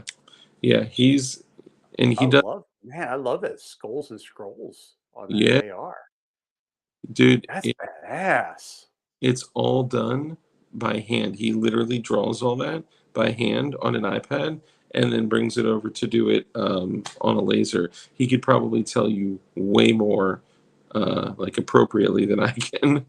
But he draws shit and then he puts it on shit with a I might laser. have to have I might have to have him and 2AEDU on the podcast sometime. Oh yeah. Yeah. He came on talk about electile dysfunction. That's my term. Yeah, he's awesome. He's come on the channel before. 2EDU hasn't come on the channel before. I would love to have him on the channel. Hmm. Just saying. Just saying. What? He just got 2 invites. Mm, there you go. There you go. All right, so guns. What's I don't think I've ever Guns. asked you. Do you carry a gun? Uh-huh. What's your carry gun? What day of the week is it? That I think I don't know. So carry guns and me are kind of like women and shoes. Yeah. Just, oh, well, this looks good with my blouse. So you just kind of switch it up. I switch it up a lot. It's funny because I'm looking at two of them sitting on the bench over there that I just rotated out. Um, right now, my P365 is back in rotation because I got a really cool ass holster that just came in like 2 days ago. Put a picture out of it on Instagram. It's handmade leather with hand carved. It's awesome. Nice. Um, Who's it by? Falco holsters, Okay. and um, amazing holster. I really like it. I've been doing a lot of. Some reason it became holster year for me. Um, Shooting down yeah, the that's okay. That's gun. okay. I can take Joe in a fight. Don't worry about that 2ADU. Yeah. I can take him. Yeah. Um, Right. so right now, the 365 is back in rotation right now, just because I'm playing. I'm playing with that. Yeah, leather for the win. Yeah. Um, just nothing like there's nothing like leather to spice up your carry life. Every day. Um, oh, James, I love this. I love those magnet holsters like that. dude, they're great. And if you want to retain your magazine, right, when you're doing a mag swap, Yep. y- you know, So stick it. so my wife carries one of those. She's had one of those for years. Yeah. Because she doesn't wear a belt, Okay. Yep. and she's also a cross draw too. So she Mm, has that thing. It works awesome for her. Those things are awesome. And then when I see her holster on her on her desk in her office, the spare mag is stuck to the magnet. yep. I do the same thing. Yeah. Also I used to take my gun off when I got home, right? I don't anymore. I wear it all night. I literally sleep with it in my waistband. It may not be healthy, whatever, I do. Um, and I used to take it off and literally just stick it to the gun safe, Oh, there you go. and it just sticks right there. Yeah, but yeah, so guns rotate through me. It depends, like, which is rare for me to go to the 365 right now because it's wintertime. Yeah, Usually in the wintertime, I'm carrying the larger guns.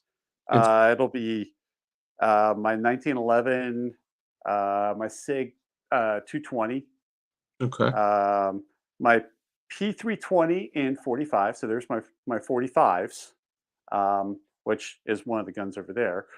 Mm, Um, when I rotate out to the fall and springtime is usually the 365 or 365 XL, mm-hmm. and summertime flat out hot weather is a TARS 738 or 736. It's their little 380 that they don't make anymore. That was competing against the LCP and stuff like that. Is it the Um, TCP? what's that? The TCP? TCP. Yeah, I think it's a TCP 738. Okay. Hey, Um, Prince, good to see you, man. Sorry. total point and shoot gun. Yeah, Filster and Nigger systems. It's funny. I remember Filster back when he was folding Kydex as a YouTube channel. really. Yeah, he was like the original guy out there folding Kydex as a YouTube channel Wow. Yeah, from Philly. That's why he's Filster. I haven't messed with the Filster stuff. I've heard the Enigma is a cool Well, system. he just signed Julie Gollub. Really? He signed her this year, so I'm like, wow, he's gone a long way Wow. to pick Julie Gollub up as well, I would say spokesperson, but um, as the athlete. But yeah, he's come a long way. Yeah. Yeah, I gotta say I've gone through this like crazy kind of evolution with holsters because when I started carrying with Galco holsters. Well, Me too. Yep. not entirely true. I had a brief interaction with some really cheap, stupid holsters first. And then I was like, this is crazy. I'm not sticking something nylon that's this thick in my waistband, you know? Yep. A $20 pancake holster with a clip on it. So leather pancake holster that I still have to this day. It is probably, I wasn't even 21 when I bought it. So I mean, it's over 15 years old, and I still wear that. It fits Glocks, J frames. It fits like I mean, I can just cram whatever I need in there, and my belt, Yep. right? So those are great. But I started with Galcos, and I started with like the crappy, $30 suede holsters. Then I went to the summer comfort holsters, like the 3:30, 4 o'clock position. Yep. The Royal Guard, the summer comforts, those were great. But then I switched over to Kydex a little bit. Then I went back to leather. So I'll still wear Kydex, but I'm similar to what you're saying. I'll carry my 43X like 99% of the time, and then just randomly I'll switch to a 19 or a 19X, or I'll carry a 34 with a light and a 20, 20 round mag in it. So I do switch up too. So you're doing a 365 or 365 XL or 1911. What else? Sorry. P220. So that's 45. Yeah. Or the P320 and 45.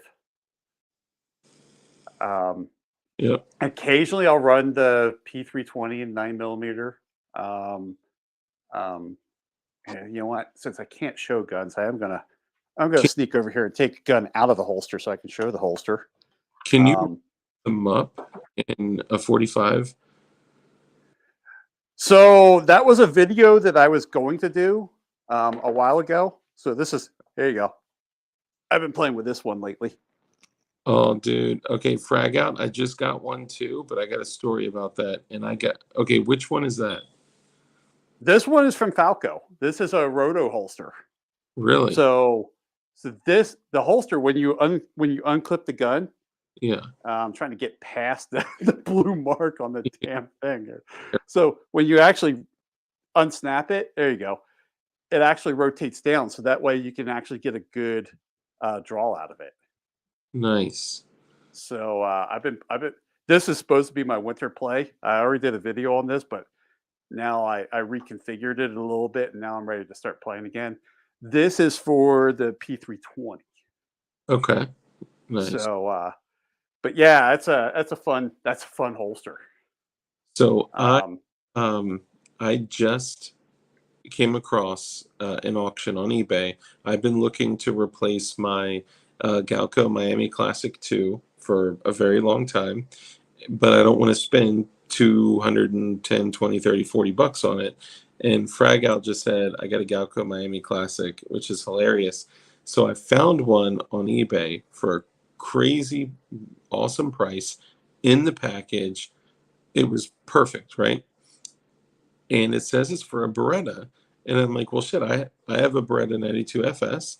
Would love to carry it, in a shoulder rig.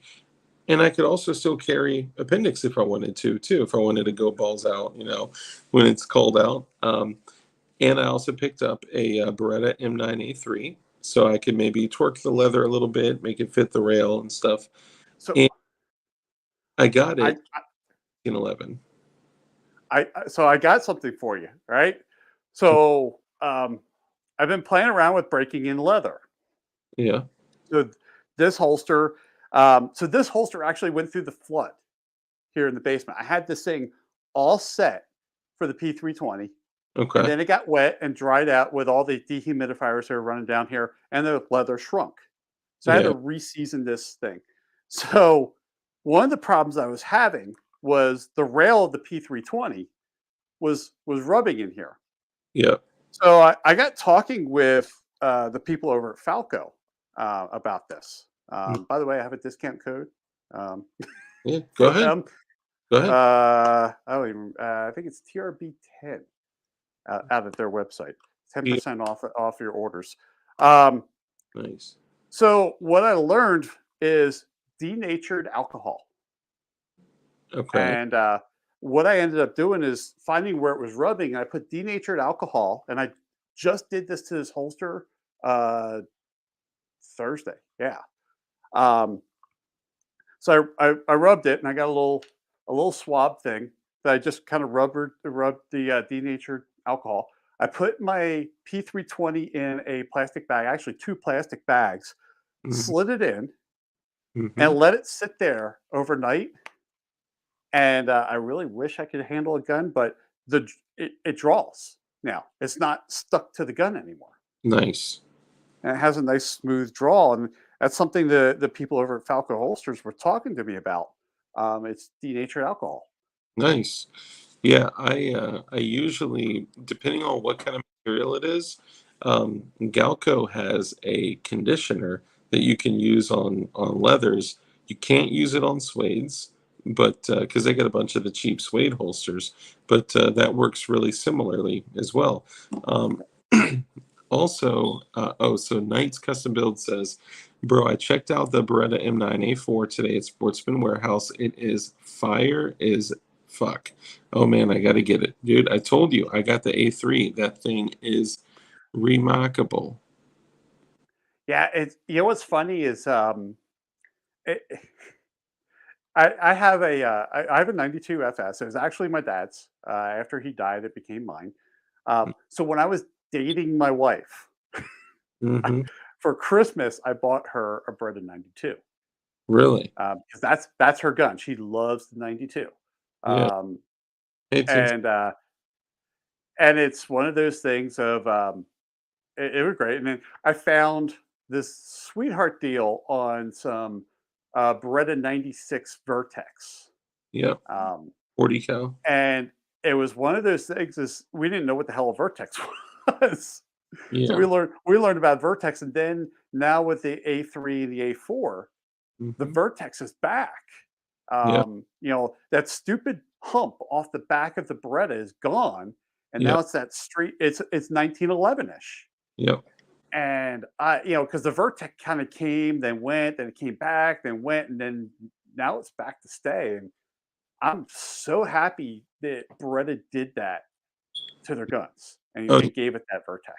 it's a game changer. It's that very, very straight grip angle totally changes it. Now I can shoot the Yep. 92 very well. I can shoot it very well. It's probably one of the top three handguns I have for accuracy. It's also exceptionally heavy to only hold 15 plus one. So the fact Yes. that it the so the Beretta M9A4 is 18 plus one. The M9A3 for some reason is 17 plus one. They couldn't just get it right the first time. But God.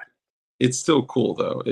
I'm just pissed off that I bought this, 200 plus dollar rig. I got a great deal on it, but it said it was for a Beretta and it's for a 1911. But what's cool though, so I didn't know this. So the Galco Miami Classic 2 for a 1911 actually has small pieces of Kydex inside, like riveted to the leather to support underneath of the to support like where the safety and the frame meets. Yep. And it's got like all these supports hidden in there. I'm like, damn, maybe I That's should nice.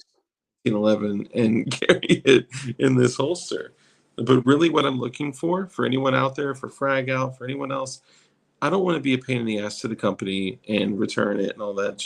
If anyone is looking to trade a brand new 1911 Galco Miami Classic 2 for a Galco Miami Classic 2 that will hold a Glock, a Beretta, anything, any other fucking handgun in the world, 1911 is like the only handgun that I don't own right now. So please. And Frag says,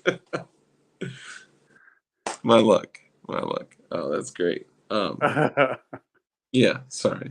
But Yeah, it's yeah, I get it. It's I hate I hate returning I hate returning stuff. I don't want to be that person. It has to be really awful for me to return it, right? yeah, yeah, Um, but yeah, it's like I get it, and I'm starting to I'm starting to explore things, more with carry guns. Um, I've played with kydex and I played with pancakes. The past couple of years, I've done a lot of work with holsters, hmm and I found holsters I like, and I found holsters I don't like. Um, right now, Falco has my attention. I was a Galco person actually. Here, I'll take the gun out of it. But yeah, I mean, this is a Galco. yep. The But Fletch, I that's a kind of like Fletch high ride, what's that? a Fletch high rise. Yeah. Yeah. So, I started going with Falco. I actually ran into them at Shot, hmm um, and I like that their their holsters are handmade. Nice. Um, I kind of like that, but I'm back to leather. I mean, I've been through the kydex, I've been through the hybrids. I'm back into leather. I just like leather. Um, I think leather wears a little better for me. Yeah. But that doesn't mean that I have a bunch of Concealment Express holsters. That I used to be a Concealment Express a dealer back when I had an FFL. Well, now hmm that I'm not an FFL, they still think I'm a dealer, so I just buy holsters at dealer wholesale prices. I told them that too, and they're just like, "We don't care. We really Yeah. don't care." Um, Especially since they show up in videos. Um, Yeah. but Yeah. yeah, I mean, there's a couple of those that I still wear, and I like for the kydex. I think they're pretty nice, but I just really back to the leather, and I like the way I like how soft it is. It moves with the body. It doesn't dig in like Yeah. kydex. Kydex doesn't flex. Yeah. Um, I just kind of dig into leather. I'm personally all about leather. That's my roots. I've transitioned to the JM4 tactical holster. It's an excellent holster.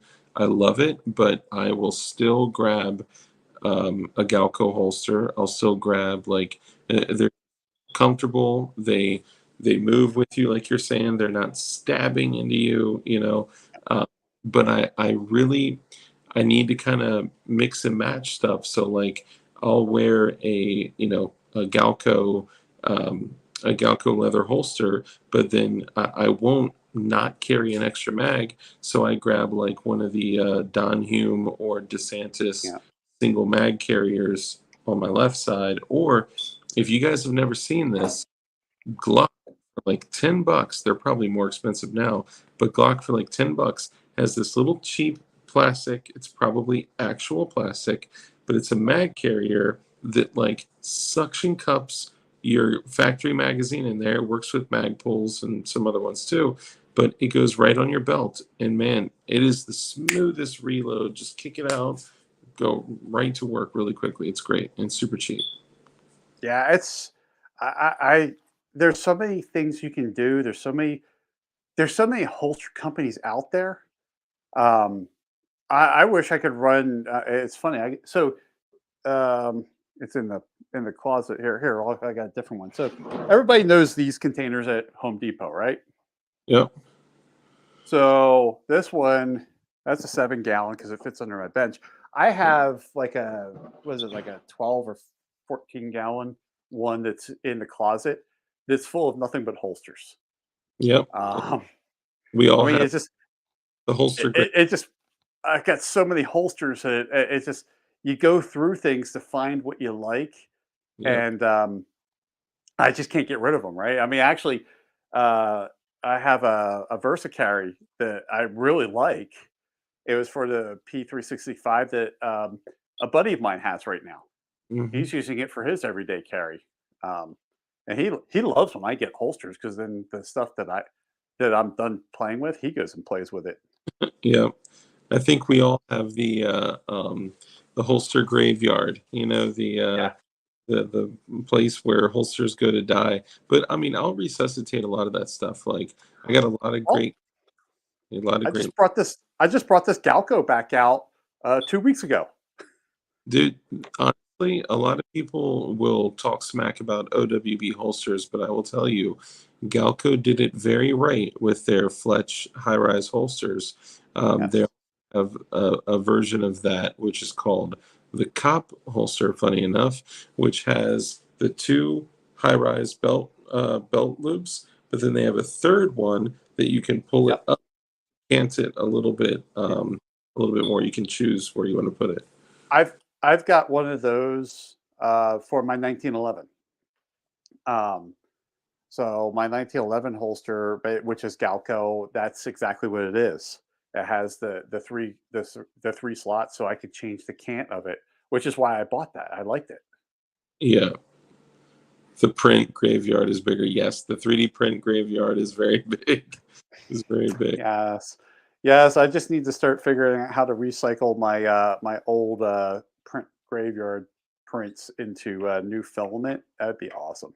You can do that. There are machines that I know, but I'm cheap. I want to do it for why can't I like 3D print something to recycle my 3D print you stuff? should be able to, right?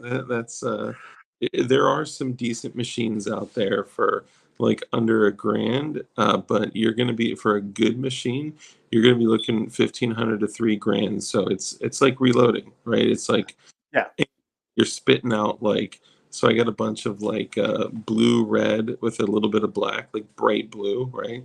So I'm gonna kick it to somebody with that machine to see like what happens, that'd be cool.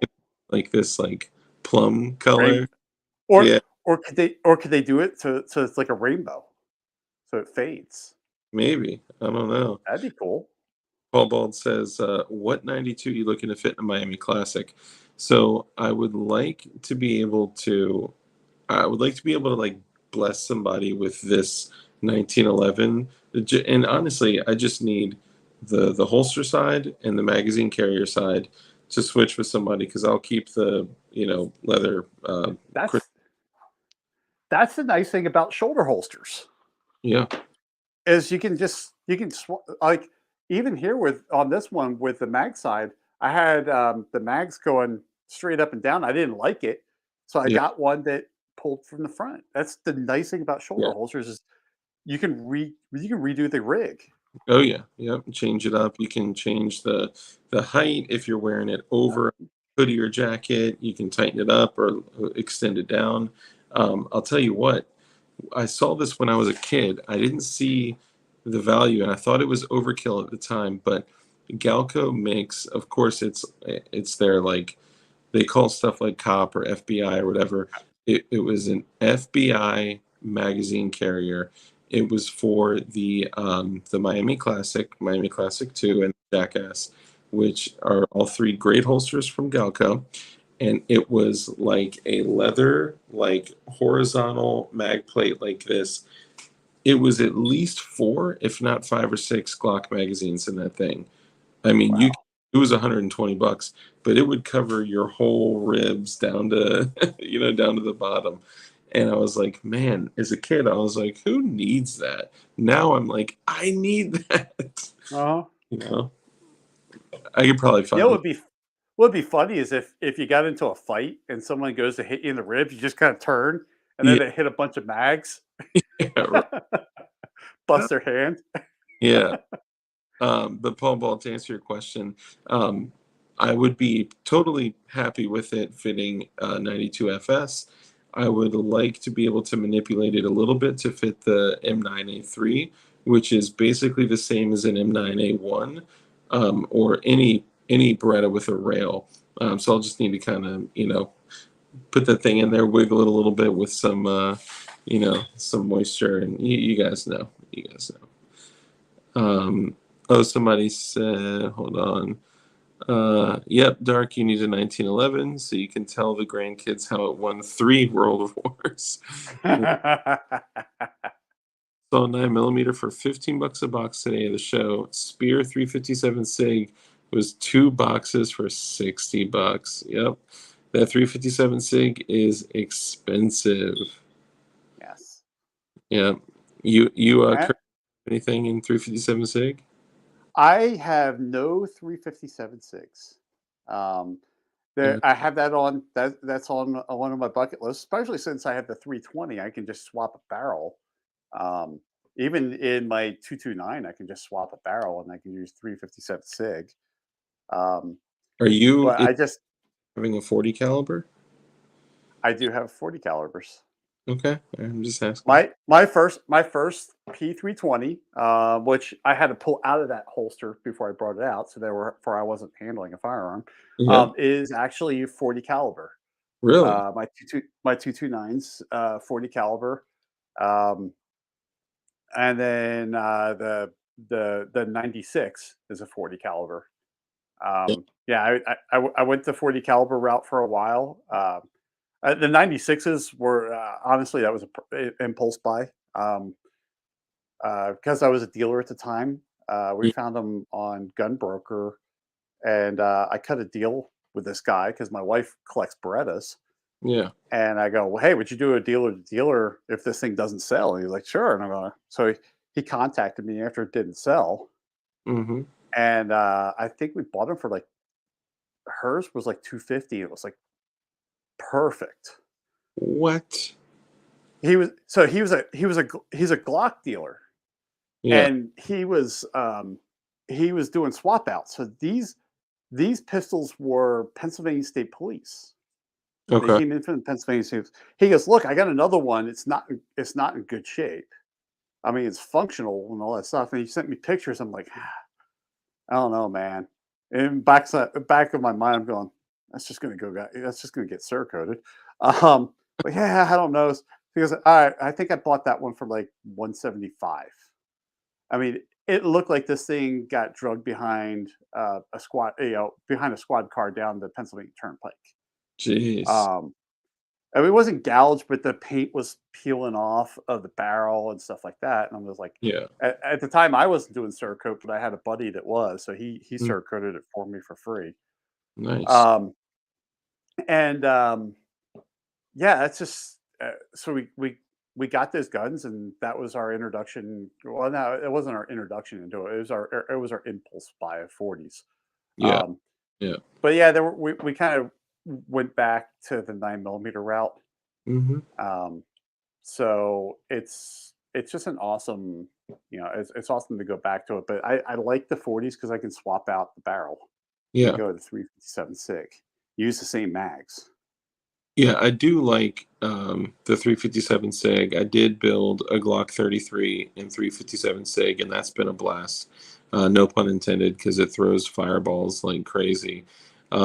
I also, okay, so frag out, the 50 AE I just bought was worse. Okay, so get this. So I found, just cruising through a particular site, I don't want anyone else to jump up and buy it before I can, um, a Desert Eagle in 50 AE, something Ooh, like I really like the new Desert Eagles in 44 Magnum because they've fixed some problems that it had, and I like the availability of 44 Magnum and ballistics and all that stuff. But if you get a Desert Eagle, you got to get it in 50, right? I found yeah. this 50. It is in a white battle worn with some like, I mean, it's just absolutely gorgeous. And I was like, man, whoever Cerakoted that did an excellent job. I look at it in the next picture, the box is like turned, and it actually says from the factory, white, Ooh. or and I was like, oh my God, this was actually Cerakoted by Desert Right Eagle. from IW right from IWI, huh? Yeah, yeah. So I was like, Nice. that may be one to snatch up just to hang on to, But me, I had a buddy that actually had a he said spit it out. I had a buddy that actually had a custom holster, very much like the Galco Summer Comfort and Royal Guard style with the two belt loops on it that you Okay. anchor the third belt loop in between. He had a custom one made for a Desert Eagle, and he would EDC a Desert Eagle 50 AE every single day. Wow. This guy I was mean, did he, like, walk in a circle? You know what? He did, and he was a thin dude. He was a pretty thin dude, but it was like his. I mean, he beat the dog shit out of that gun, and then he bought one of the I think 10 or 12 inch barrels, and then had it threaded back, and then had a like a what do you call it? Like a suppressor made for it, but it was like a testing one. What do you call it? A prototype. A prototype, thank you. Jesus, like a prototype 50 AE suppressor. I was like, man, this is like 10 years ago. It's like, man, that's cool shit. Well, And Can you imagine trying to draw a Desert Eagle with a suppressor? I mean, it's going to look like Martin Short from the Three Amigos with the big long revolver. yeah, When he goes, I mean, you're gonna be like pulling for like 5 minutes. yeah, Yeah. he never carried it with the can on it. I know that. I know that much. But I mean, so I do have, and for anyone out there that wants to actually, you have to do this carefully because laws, it's important that people follow laws. Um, you can't always in every state, and I don't know, just make sure you know what you're doing. It's not always lawful for someone to like carry an NFA item screwed onto a handgun. So just be cautious of what you're doing. But there is a Cry Precision holster that when I was talking to Mr. Snow, he was trying to find a way to carry a printed gun suppressed. And I had said, well, there's a Cry Precision holster that it looks like a kind of like a Blackhawk Serpa holster almost, but there's a button on it, and you flick the button open like a thumb brake, and then you like remove the plastic or polymer material, and then you rock the gun out of it. So you can have a light on it, a suppressor on it, and all that shit. Wow. Just rock it into it, and then close the panel over it. And it'll fit on your belt. It'll fit on molly webbing. It's so cool. And it's like $40. Wow. And you think that'd be like an $80 holster or a Yeah, $100 holster? easy, especially Cry Precision. They call it Yeah. Cry for a reason. Yeah. Yeah. Yeah, yeah. But I know we're pushing 2.5 hours, so we'll go Yeah, ahead and man. wrap up. And obviously, it's always an honor to have you on. I appreciate Dude, it. it's the honor's mine, man. I love coming on your show. I have so much fun on this show. I really do. Thanks, man. I appreciate it, and I appreciate your outlook on everything. Like I know, when we're talking about like homesteading and preparation, it's you have a really level-headed way of looking at it. That it's not just about like if the world falls apart, the zombie apocalypse. It's like, what if the power goes out? What if there's a natural disaster? What if I lose a job? Like, what if the fact that you guys were eating T-bone steaks after you lost a job and eating from your garden, like that's incredible, man. Yeah, we were. I mean, we were having. Honestly, everybody in the podcast, I know, Dark. We talked about this. Literally, I was out of a job and we were eating T-bone steaks and ribeyes. Um, and I know people with jobs that couldn't do that. Um, but it's just the way we buy. And then we were having baked potatoes out of the carton. I mean, Yeah, because we even now we still have potatoes that are in the other room. So yeah, it's just when things go wrong, you want to be in the position where you don't freak out. When I lost my job, I just sat back. Don't get me wrong, it sucked, right? But I didn't have to freak out because I knew I had everything covered. yeah. And then, I lost my job. I took my employee that lost his job with me. Two of us went out to breakfast afterwards. I mean, we're just Yeah. he he was just like he the sad thing was is he was out on leave, and I knew he wasn't coming back. He told me he wasn't coming back. So they ended up laying him off. They eliminated his position and paid him to leave the company that paid him to do something he was going to do anyway. Wow, that's a good deal. And then gave him unemployment.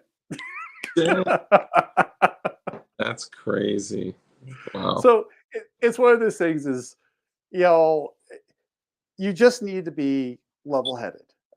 You just got to think things through. Don't go crazy. Think about the stuff that's just going to be, more common. Don't get me wrong. When I first started doing prepping, I was zombie apocalypse and all that stuff. Now I'm like, this is stupid. um, Yep. this is really stupid.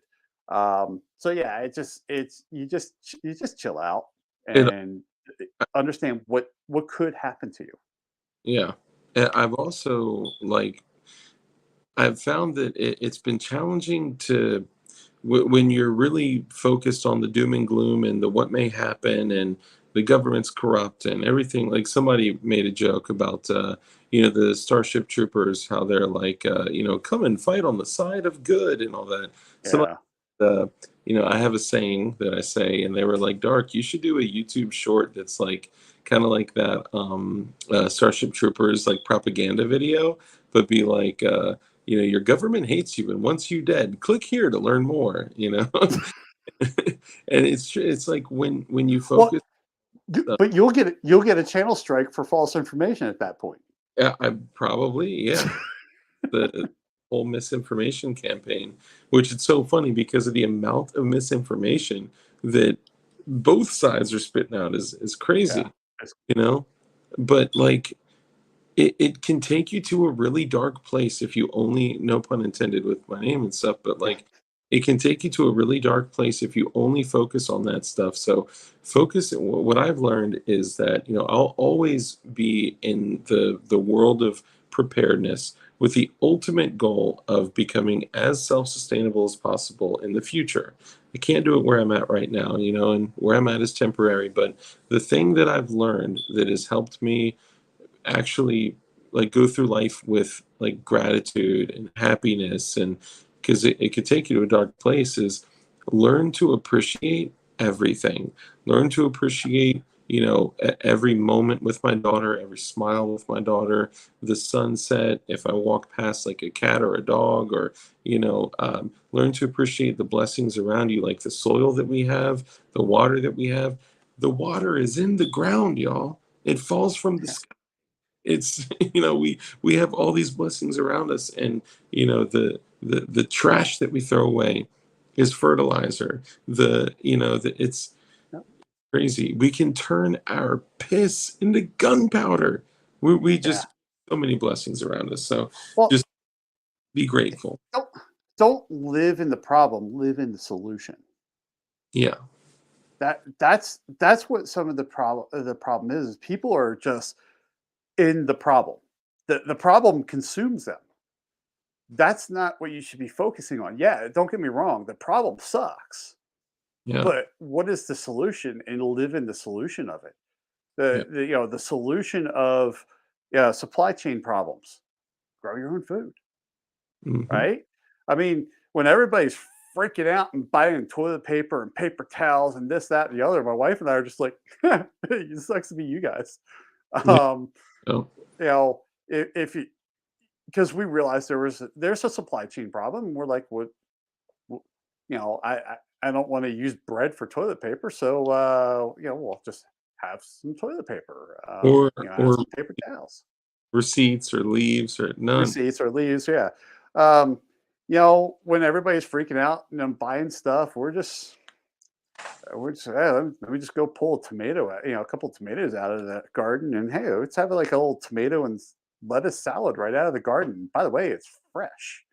Yeah, I will say Um, tomatoes. I had family. They passed away, but some of my family was Italian, 100% Italian, and they would literally take a tomato and eat it like an apple. And I I could never do that. when when I was out working in the garden, there's times, because we grow the cherry tomatoes. I'd grab a couple of cherry tomatoes, just pop them and eat them right while working in the garden. So that was the moment that changed my perspective on growing edibles forever. When I plucked my first cherry tomato, and it was one of the gorgeous, like dark orange, Yeah. sweet, and I was like, why not?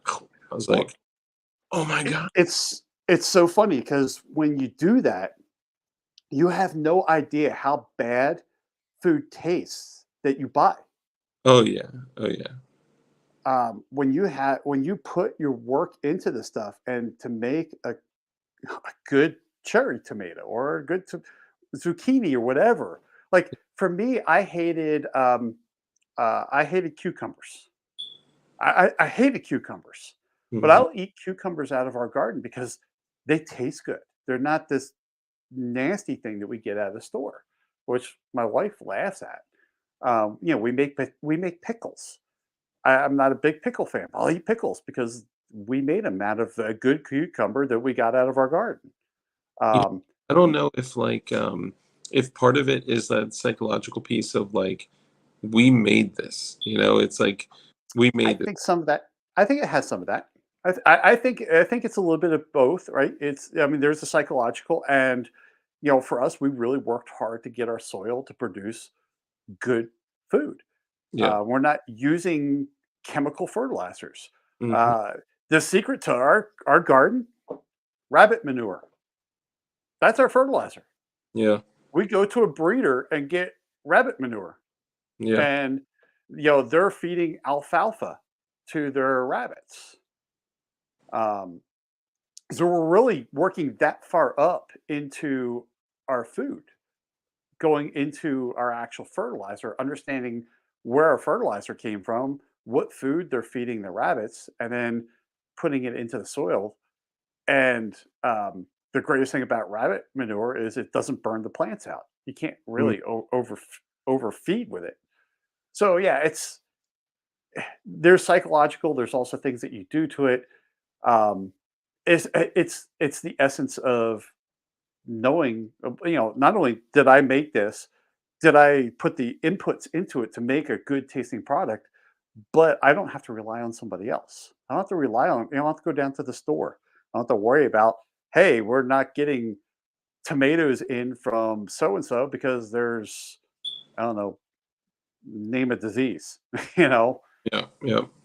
And bugs and pests and all this. bugs and pests. Yeah, I'll tell you, I've been going through the store and I've been, very purposeful on the things that I've been getting that you guys, we've been sold this idea of what, self-sustainability and even prepping and hoarding and what all that shit is. And we're being sold this commercialized version of what being prepared is, right? Like getting freeze dried food and all this. Like you'd be so surprised at what you can get just going through the store and seeing how good things like that. I mean, there's stuff that you can just buy for $1 that'll be good for a decade. It's crazy. yeah.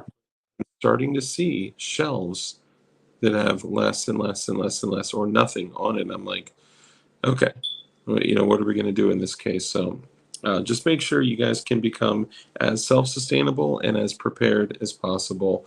And if anyone out there knows somebody wants to trade a Galco Miami Classic too, let me know. But aside There you from, go. remind all the people here, who you are, what you do, and where they can find you.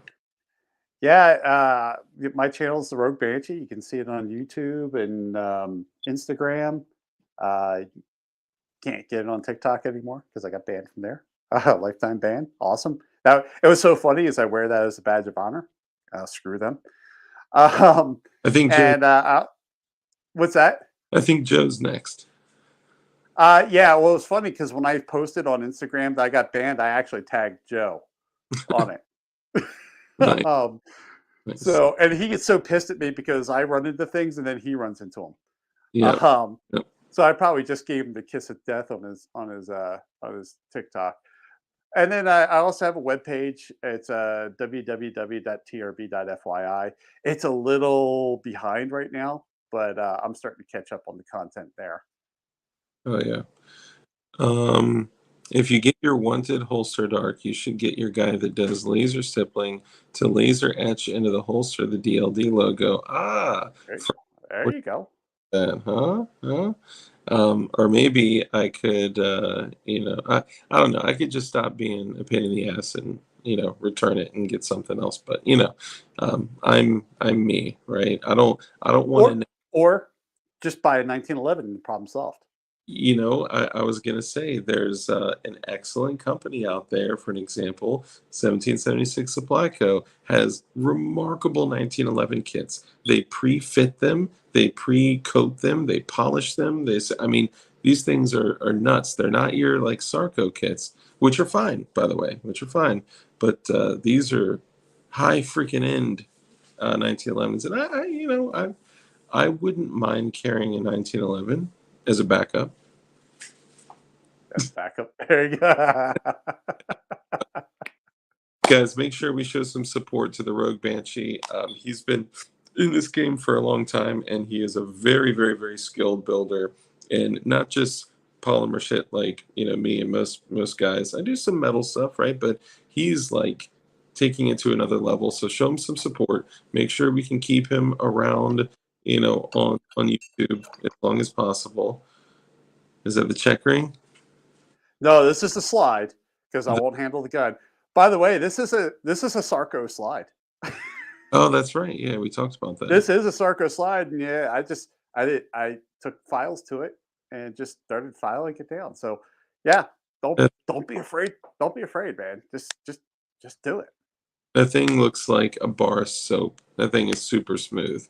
It's smooth. It is really smooth. I wish you could feel it, even into the grooves here and everything. I put a lot of work into this thing. Hell yeah. That's awesome. Well, guys, we'll go ahead and close out the stream. As you guys know, I close out every single stream the same, which is my little advice segment, which is rule number 1 is be kind. It's so important that we're kind in everything that we do. That little brief moment of kindness that you can share with somebody could have a massive impact on their life. Rule number 2 is to live a life of care, compassion, contribution, give to others. When you bless others, you become blessed. That's just the way that the world works. A hand that's open to give is open to receive. Number 3, we all know that the only way for us to defeat evil is with good men that are skilled in violence. So make sure that you are becoming as highly skilled in violence as you possibly can be, and be safe, be dangerous, and keep that thing on you naturally. And the last thing I'll say is after this video posts, do me a favor, drop comments all over it, comment on other people's comments and replies and tell stories and do all the stuff that you guys do. I heard that comments have to be greater than 4 words to matter to the algorithm, which is wow, that's a new one.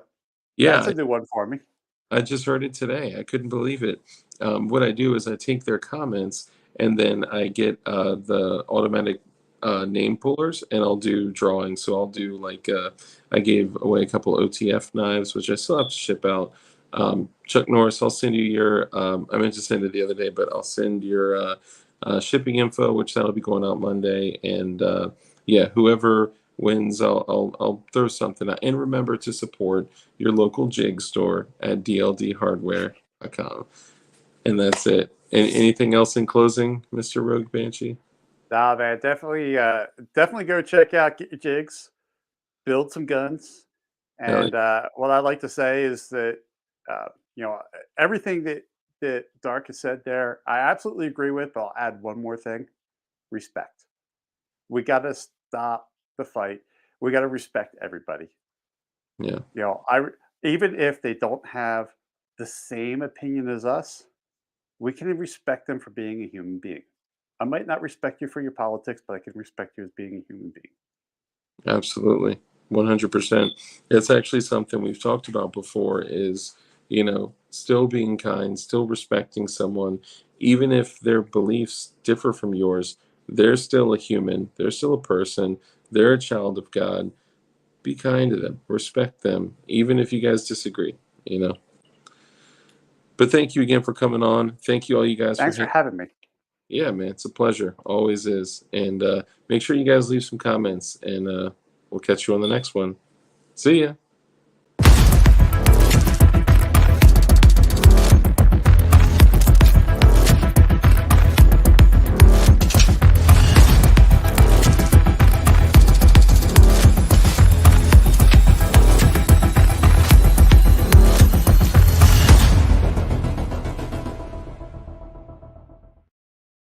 Oh, and guys, check out the description. There may be a couple things in the description that you may want to review before the end of the show. I'll see y'all later. Bye.